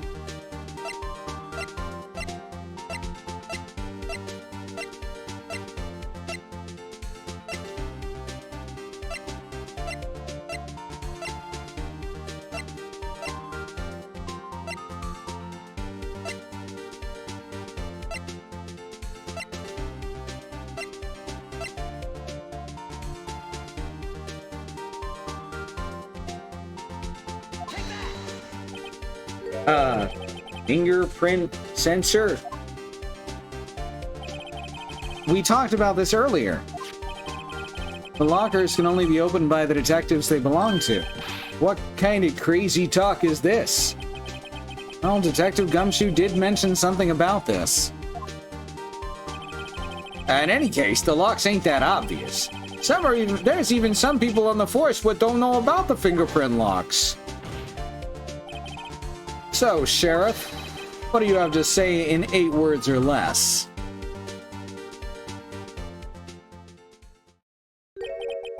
I only got 1 word for you, partner. No!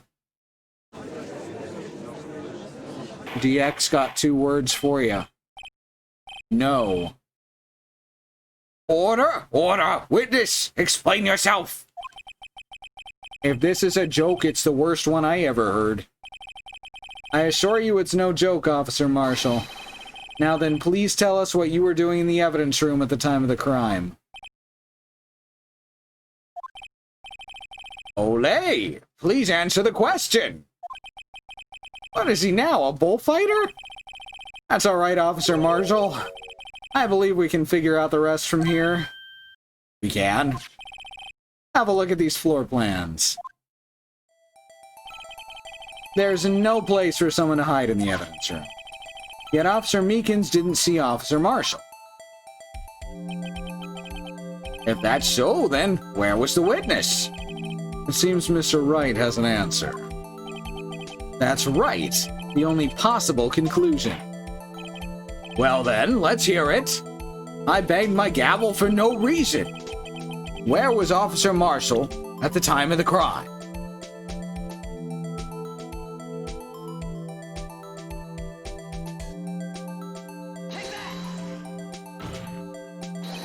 Officer Marshall was standing right here. There, but that's where the victim, Detective Goodman, was. Correct. Unless the man wasn't Detective Goodman. I believe the victim in the video is Officer Marshall. It was you dressed up like Detective Goodman. But that's preposterous. Officer Meekins witnessed the detective at the crime scene. Once he saw the man's face, he'd know for sure.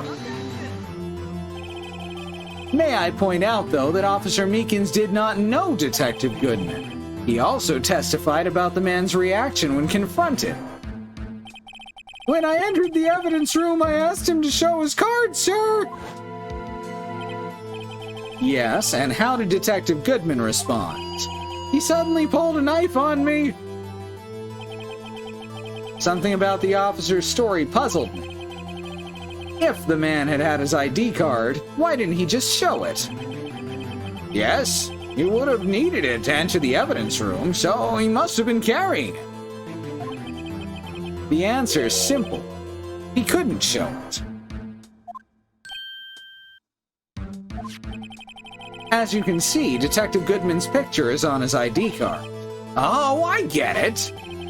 If he showed that, his cover would have been blown. Officer Meekins would have realized the man wasn't Detective Goodman. Probably. Maybe. Do you have anything to say to this, Officer Marshall?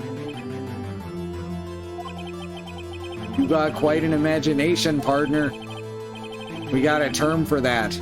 It's called circumstantial evidence.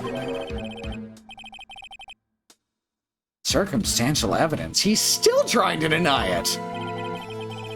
You're gonna have to do better than that to break a detective. Unless you got hard evidence proving I dressed up as the victim. I can't say I particularly care for your uncooperative disposition. I can't say I care for your beard. Again, I already made this joke, but you don't see me complaining. Well, Mr. Wright, do you have any evidence proving beyond a shadow of a doubt that Officer Marshall dressed up as the victim? Well, oh, who am I kidding? I don't have anything like that. I can see the fear in your eyes, partner. Seems you're the one who couldn't take the desert heat. Ah, this can't be happening. I do love dessert heat. You know, like chili chocolate, that shit's good. Get a little habanero and dark chocolate going. It's so obvious he's the one. What can I do? Huh. Apple pie with ice cream. It looks like your lack of experience has finally been exposed. I'll pass on to you what someone told me when I was just starting out. When you've run into a wall with no place to go, return to the basics. The basics? Ah, Edgeworth. For me, that would be what Mia used to tell me. Phoenix, try thinking outside the box. Shouldn't look for proof of that proof that Officer Marshall was in disguise. But rather, I should look for evidence that came about because he was in disguise. Why do you think this locker was opened in the first place? What do you mean? There's no reason for Officer Marshall to open his locker at the time of the crime. Yet he did, despite the chance it might be discovered later as it has been. Which means he didn't originally plan to open his locker. According to the defense's arguments, Officer Jake Marshall dressed up as Detective Goodman at the time of the crime. Then, after the crime was committed, he opened his own locker for some unknown reason. The fact that a white cloth is sticking out of the locker seems to indicate that he opened it in order to put the cloth inside. So, just what exactly is this piece of cloth? Perhaps this video is key to all our unanswered questions. I don't have any evidence, so this video is my only shot. Very well. Let's take yet another look at the security tape. After committing the crime, the witness opened the locker to put away the white cloth.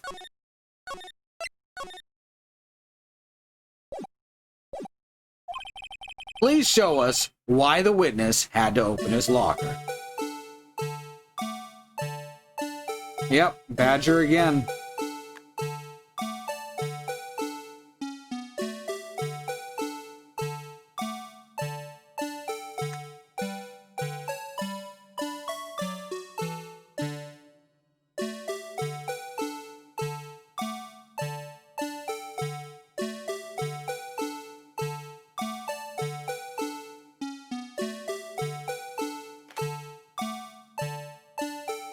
That, right? Put the trench coat away. That only makes sense.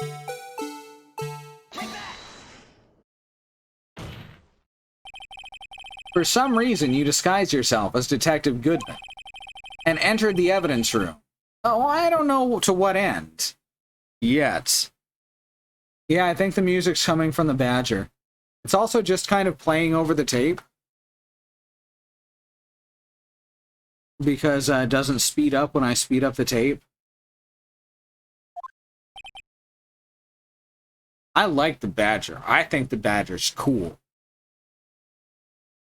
Can't say as much for the theme song. Yet, the Badger's music is all-encompassing of the universe, is the thing.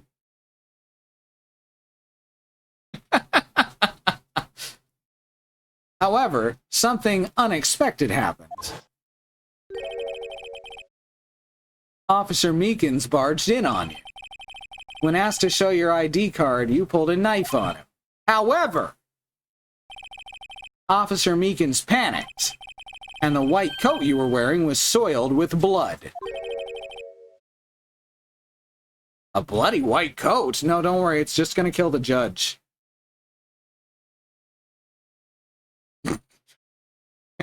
Thank you, Christy. You couldn't just walk out like that, so you hid the coat in your locker. Not bad, partner.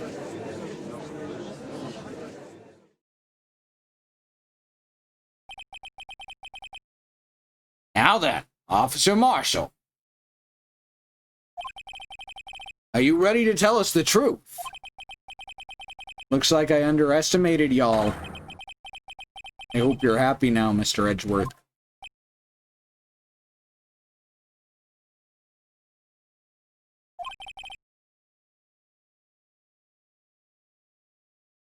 Two years ago,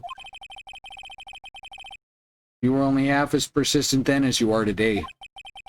We all wouldn't have to be here now, would we? Officer Marshall, tell the court what you did. All of it. All right. Seems the time's come.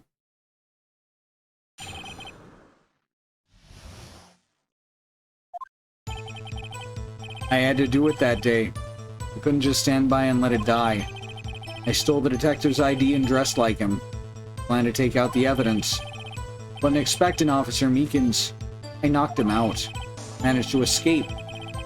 I knew which areas wouldn't be caught on the camera, though staying behind the flag of the Badger was a pretty good coincidence, huh? There wasn't any murder in the evidence room at 5:15.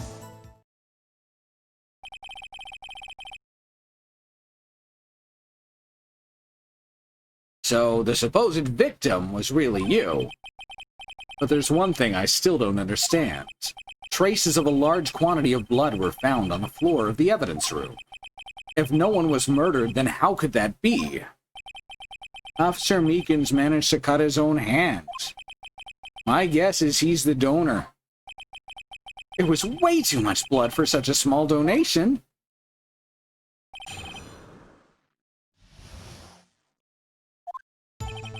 I had to do it that day. I couldn't just stand by and let it die. When you say it, you mean it. Do you even have to ask, partner? The SL9 incident. 2 years have passed since that case was closed. It was going to completely end with the transferal that day. Not if I got anything to do with it. That incident ain't over. What did you hope to accomplish by sneaking into the evidence room? When a case is closed, only that case's lead detective can look through the evidence.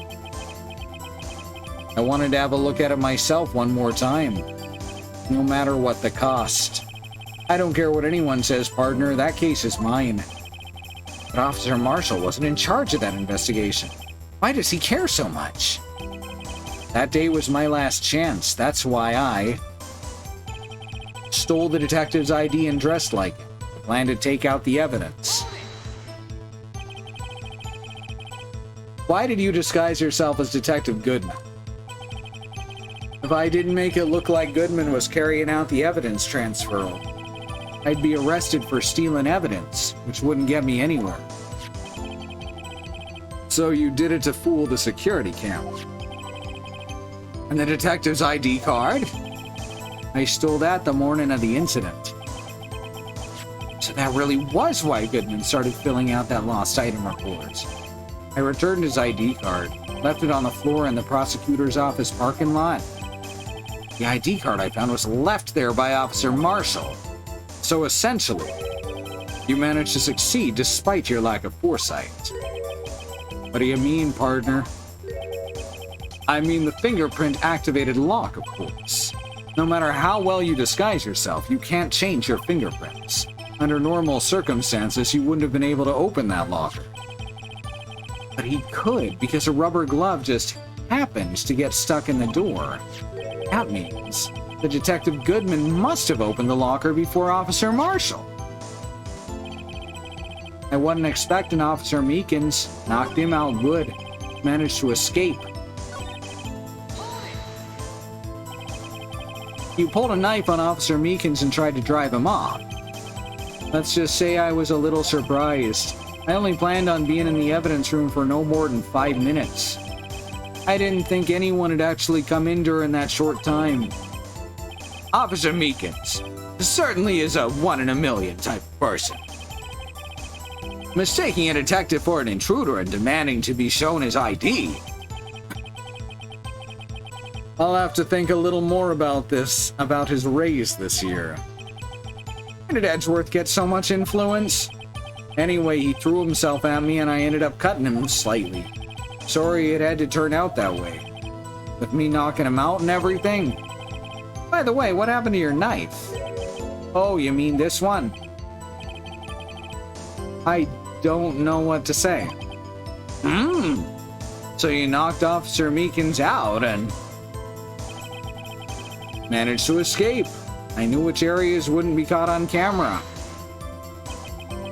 So you did your research beforehand. Those who go into the desert unprepared don't live long, partner. I didn't think it'd make a difference, though. The security tape is erased every 6 hours. If all had gone as planned, no footage would have been left.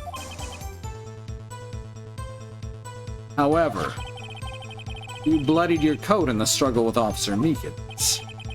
If someone was in the security room when I came out, the jig would have been up. I opened my locker and stashed it in there. What was Officer Meekins doing during that time? What else? He was sleeping like a baby. So what you're saying is, on that day, there wasn't any murder in the evidence room at 5:15. But the blood found at the scene certainly indicates a crime took place. What, are you blind? The victim shown on that tape is me, and I ain't dead, partner. So you stole the evidence from the locker? Actually, no, I didn't. Why not? When I opened the locker, evidence was already gone. What? Mr. Edgeworth, where's that evidence? It's still missing, Your Honor. Detective Goodman's locker was already empty. Someone else stole the evidence. Officer Marshall, may I ask you one thing? Fire away, partner. It's a free country. Just remember, I'm also free to decide whether or not to answer. Why did you do this? Stealing a detective's ID, injuring a police officer? This is no small offense. Moreover, you're an officer yourself. This will have serious consequences. I can't just be forgiven with a simple cut in salary. Not that salary cuts are ever a valid solution. Like I said, this ain't your case. This one's mine. I'll do anything it takes to get an answer I'm satisfied with. The witness has an unusual amount of zeal. Let's hear more. I can't just forget the SL9 incident. You know why? Why? But that case was solved 2 years ago, wasn't it? That's the reason the evidence was stored in the evidence room. Like the pee.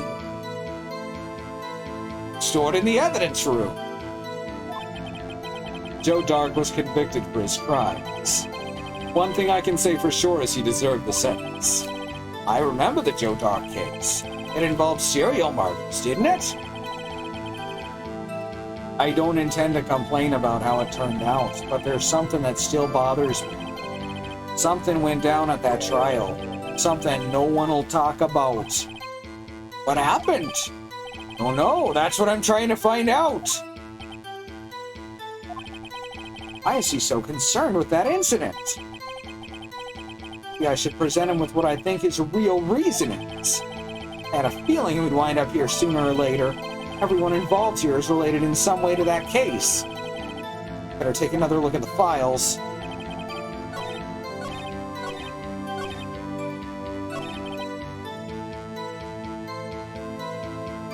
So that's the question. Do I know why?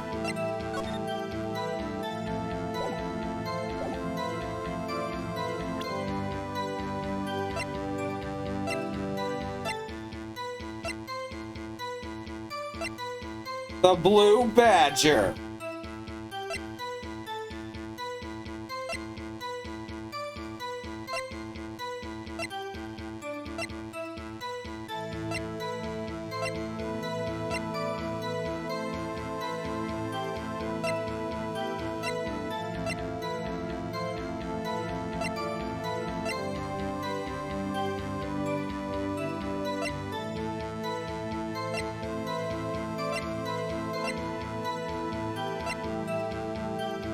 Is it the pot? Perpetrator, Joe Dark, crime serial murderer. Sentenced to death. Victims, Edward Jones, Jason Knight, Neil Marshall, there it is. Miles Edgeworth, Lana Skye and Emma Skye. Damon Gann, Lana Skye, Bruce Goodman, Jake Marshall and Angel Starr. Spray luminol at him. Officer Marshall, I think I understand. I think I know why you care so much about the SL9 incident. Sounds like you've been sipping too much cactus juice, partner. I'm saying that you've been drinking. I have the SL9 incident file here. The name Marshall is mentioned. Not gonna make me pick out the individual page this time. In a list of murder victims. Neil Marshall. Are you related to this man? Neil Marshall. Yeah. Sure, you heard the name. 2 years ago. You received the same lousy-ass prosecutor award you got. What? A prosecutor? You must be talking about the King of Prosecutors Award. Now I remember. Prosecutor Neil Marshall. He handled the SL9 case before I did. That's right. He was killed, and the case fell into your hands. But what's his relation to you? He was my brother. He was investigating the murders with Damon Gant, the then Deputy Chief of Police. The group of detectives I was part of worked under them. We were desperate to prosecute the killer. Go Dark. My brother fought Dark and was killed. That was the first time Dark left behind any evidence, and that was all we needed. He was arraigned and incarcerated, and the case was finally closed. At least according to the public records. What do you mean? My brother couldn't have been killed by Joe Dark. Knew my brother better than anyone. No one could have beat him in a fight. And that's it. That's your reason for your actions. There's more to my brother's death than the records say. No matter how much you try to hide it, you can't fool me. Well, at least one thing's for certain. Now we know what happened at the police department on the day of the crime. That was the last day the SL9 case could be reopened. Not satisfied with its resolution, Officer Marshall planned to steal the evidence. Disguising himself as Detective Goodman, he entered the evidence room. Officer Meekins confronted him, so he rendered him unconscious and fled.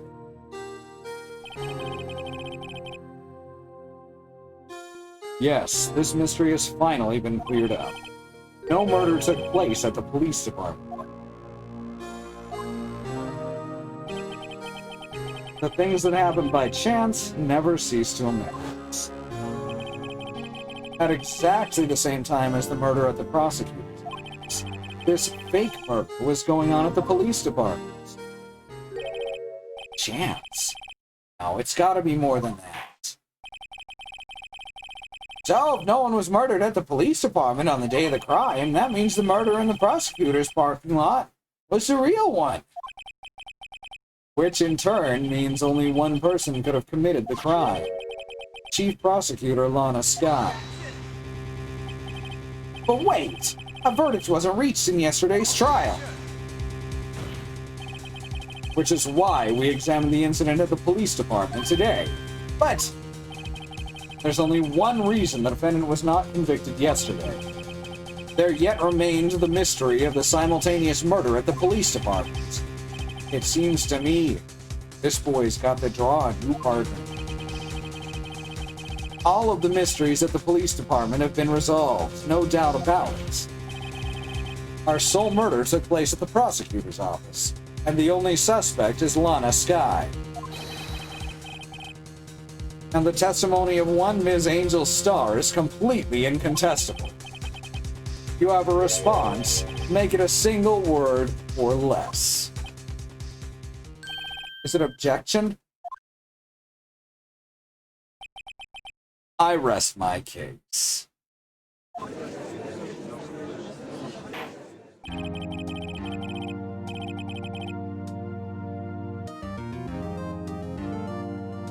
It seems this trial's reached its conclusion. No room for doubt. Well done, Mr. Wright. Thanks to you, I didn't need to waste my time disproving the alleged murder at the police department. So no doubt what I proved today is true. The apparent murder on the security camera's tape really was fake. But I didn't realize that would end up proving Lana guilty. Now then, the time for the verdict has arrived. This court finds the defendant... Hold it! Your Honor, wait! Emma! The defense has an objection, a scientific objection. Right? What do you mean, Wright? Mr. Wright? Are you this girl's guardian? Your Honor? Oh, in a sense? Please, Your Honor. All I'm asking is for a minute of your time. Please hear me out. Mr. Edgeworth, please. I don't want to leave any loose ends. You want a minute? I'll give you 3.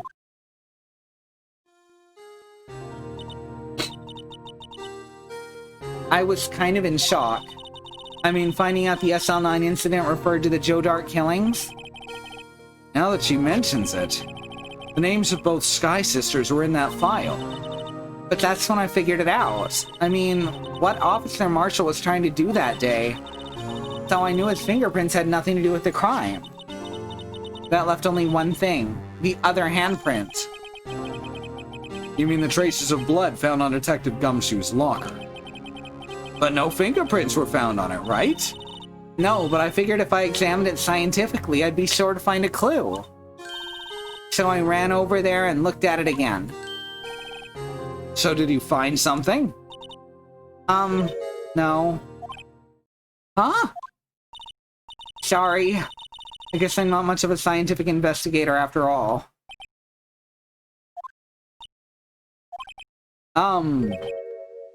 Is that all? Please don't be mad, I'm just a high school student. And I'm just an attorney. But Mr. Wright, those traces of blood are the only clue we have. If we can't find something wrong with them, please, Mr. Wright, you're a professional. If anyone can save Lana, it's you. Me? Oh boy.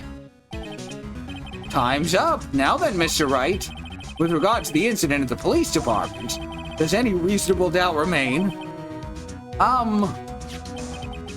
It appears the defense is troubled by the other blood mark. Looking at the floor plans, a handprint was discovered around here. Is there a problem with this? Mr. Wright, I'm sorry I can't be of more use. But still, if you can't find anything wrong with that blood mark, Lana will be... Please answer the question, Mr. Wright. We don't have all day. Yes, Your Honor. If ever I've needed to concentrate, it's now. What could be wrong with that handprint on Detective Gumshoe's locker? Could there be something I'm missing?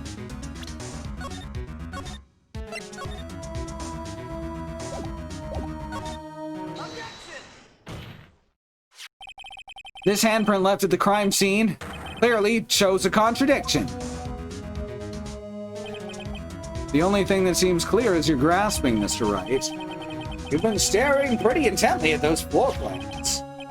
Tell me, is there a problem with them? This is strange.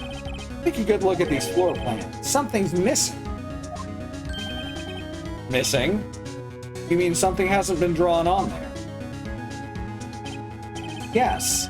Something that, when drawn, will completely change the meaning of the blood mark. Let us pray the defense isn't simply trying to buy time. Very well, Mr. Wright. With all this evidence here, there's gotta be something I can use. The question is, which item can prove something is missing on the floor plans?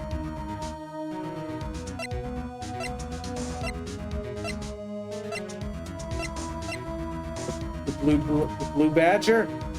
That's missing on the floor plans.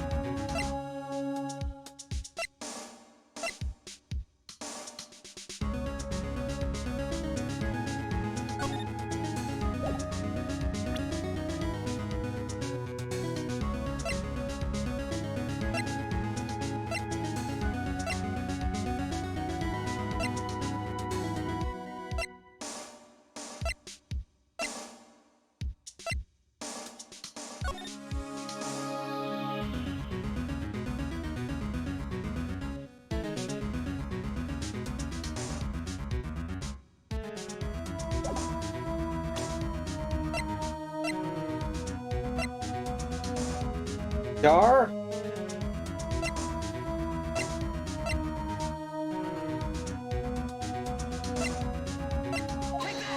Whoops, I hit X. Seems Mr. Wright's not sure which direction to face. It's no use. The more evidence there is, the greater the chance of me being wrong. Just calm down, Mr. Wright. Try and remember what the evidence room was like on the day of the crime. What's it that bothers me about this blood mark? Please allow me another chance, Your Honor. I'll prove it this time.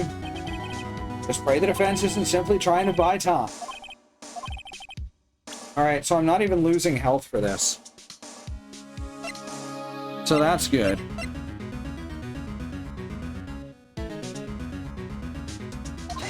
Show this jar.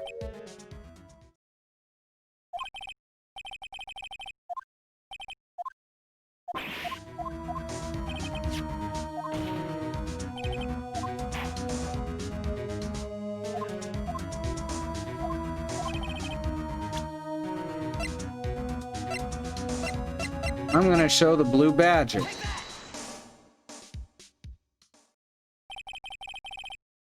What about that piece of plywood? The blue badger, mascot of the police force. Defender of truth, guardian of proof. Explain yourself, Mr. Wright. Please look at the floor plans of the crime scene. The blue badger's not here. So watch what happens when we put him in. This is where he was dancing at the crime scene. Well, what? That's right. So long as the blue badger's dancing here, it would be impossible to place a handprint at this spot on the locker. What?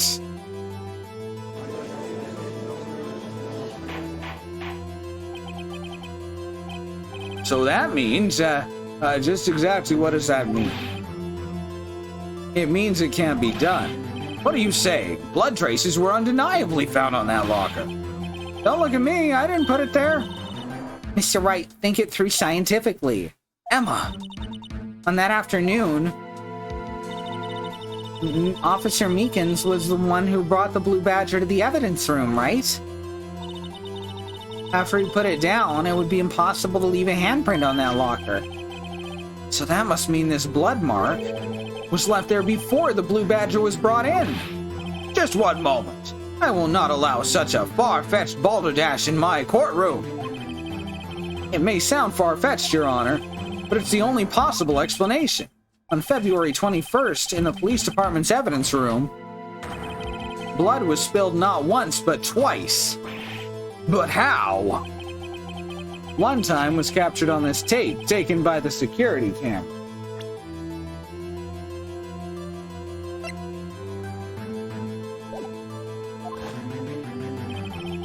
Officer Meekins cut his hand, from which a trivial amount of blood fell. The problem is, the other time.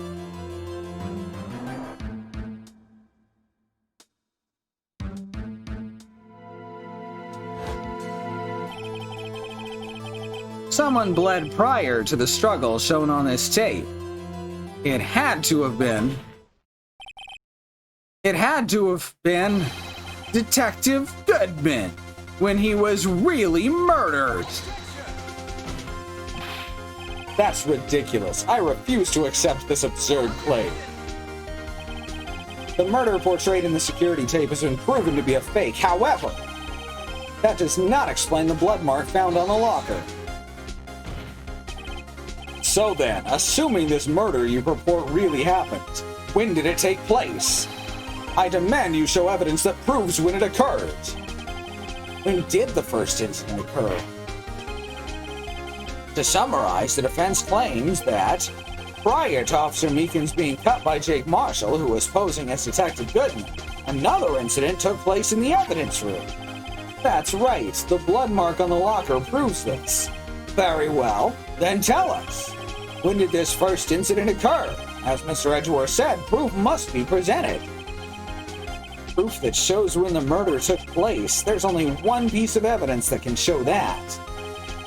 Now then, will the defense please present its evidence? What shows when the first crime took place?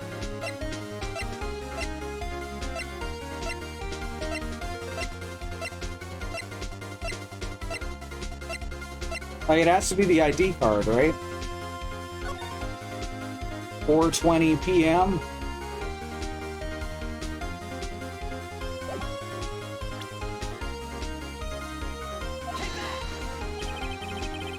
If the crime took place inside the evidence room, then the killer would have had to enter it. And in order to do so, an ID card would have been required. An ID card? Oh! The ID card record! Officer Meekins brought the Blue Badger panel into the evidence room at, let's see here, 4:50 p.m. If the crime took place before that time, then it would be 4:40 p.m. Ah! Oh! Miles Edgeworth! Just what have you done? I never would have figured you had the nerve, boy. Drop the act, witness. It doesn't take a lot of thought to figure out it couldn't have been. No, ain't getting it. I'm afraid I don't understand either. It's clear from the luminol test that the blood was there. However, when the second crime took place, both Officer Meekins and Officer Marshall failed to notice the blood. And that means the blood from the first crime was wiped away by the real murderer. I would have had just 10 minutes to murder the victim, carry his body away, and clean up the blood. Unfortunately, that is physically impossible. And that would mean the crime must have taken place before Mr. Edgeworth entered the evidence room. Let's look at this chart again. There's only one other card number remaining. 777777. Talk about a lucky number. Oh wait, that doesn't make sense. How could Detective Goodman have entered the evidence room? Since there's no record of his card being used beforehand, he must have entered along with the real murderer. That's the only plausible explanation. He went in with 777777, or 7 sevens. Mr. Edgeworth, please look into this ASAP. Find out whose ID number is 777777. That's 1 7 too many, Your Honor. Unfortunately, I'm unable to look up the owner of that ID card, at least at present. What? Explain yourself, son. The ID number 7 sevens belongs to someone with the rank of captain or higher. Someone who is a so-called executive officer. We don't have the authority to inquire into such a person's identity. But that's ridiculous! Just how? I'm not finished talking, Mr. Wright. There's one situation in which we can be granted such authority. If an official charge filed against an executive is accepted... Official charge? You're all alike, ain't ya? With your cover-ups and your forgeries. That's how the prosecutor's office operates. I take pride in my work, Officer Marshall. I'd appreciate it if you would keep your slander to yourself. Slander, is it? Okay. Let me ask a question. Yes. No, not to you, to her, the defendant sitting over there.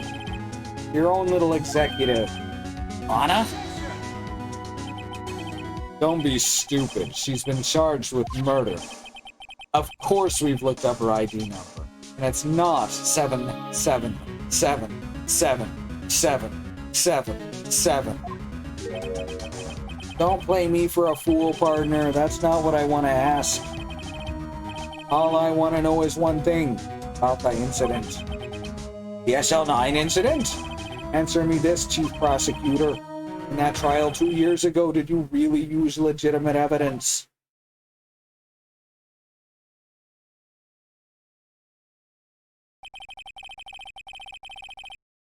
You need the witness to repeat his question, Chief Prosecutor. I heard him fine, Mr. Edgeworth.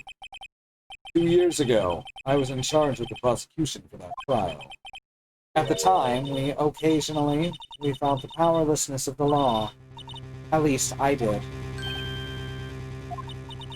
Lana, I became a prosecutor in order to suppress crime with the law.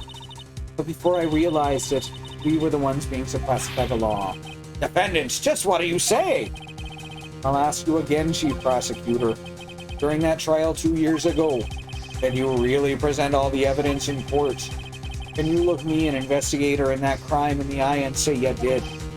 Chief Prosecutor, you didn't! I don't have to, Officer Marshall. Why won't you answer it? Drastic crimes require drastic measures. That's just the way it is. We did what we had to in order for him to get the verdict he deserved. But Lana, even if it involved forging evidence.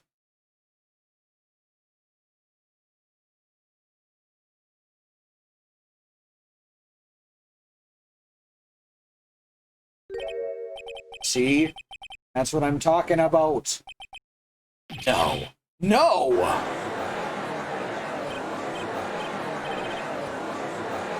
Order! Order! Lana's remarks caused such a chaos in the courtroom could not be quelled. The conclusion of the trial would have to wait until the following day to be continued. Well, I really thought we were going to finish tonight, but it's 11 o'clock. So now seems like a good time to call it. Thanks everyone for joining. I hope we feel better tomorrow. Tomorrow is Wednesday. It'll be Sue with the Surge 2. Thursday will be Alice with Doom Eternal, Christy on commentary. Friday will be Katie with Frog Fractions. Sunday is Community Day. Monday is Christy with Tony Hawk's Underground. And yeah, Tuesday will be the actual conclusion of this. Oh, thanks for all your support in whatever ways you choose to give it. Also, Alice is playing Xenoblade at night, 12:30 a.m. Central Time on Mondays and Fridays, so tune in for that as well if you're awake. Alright, thanks for all your support in whatever way that you choose to give it. Check out our stream team and our schedule and all that, and we'll see you next time. Good night, everyone.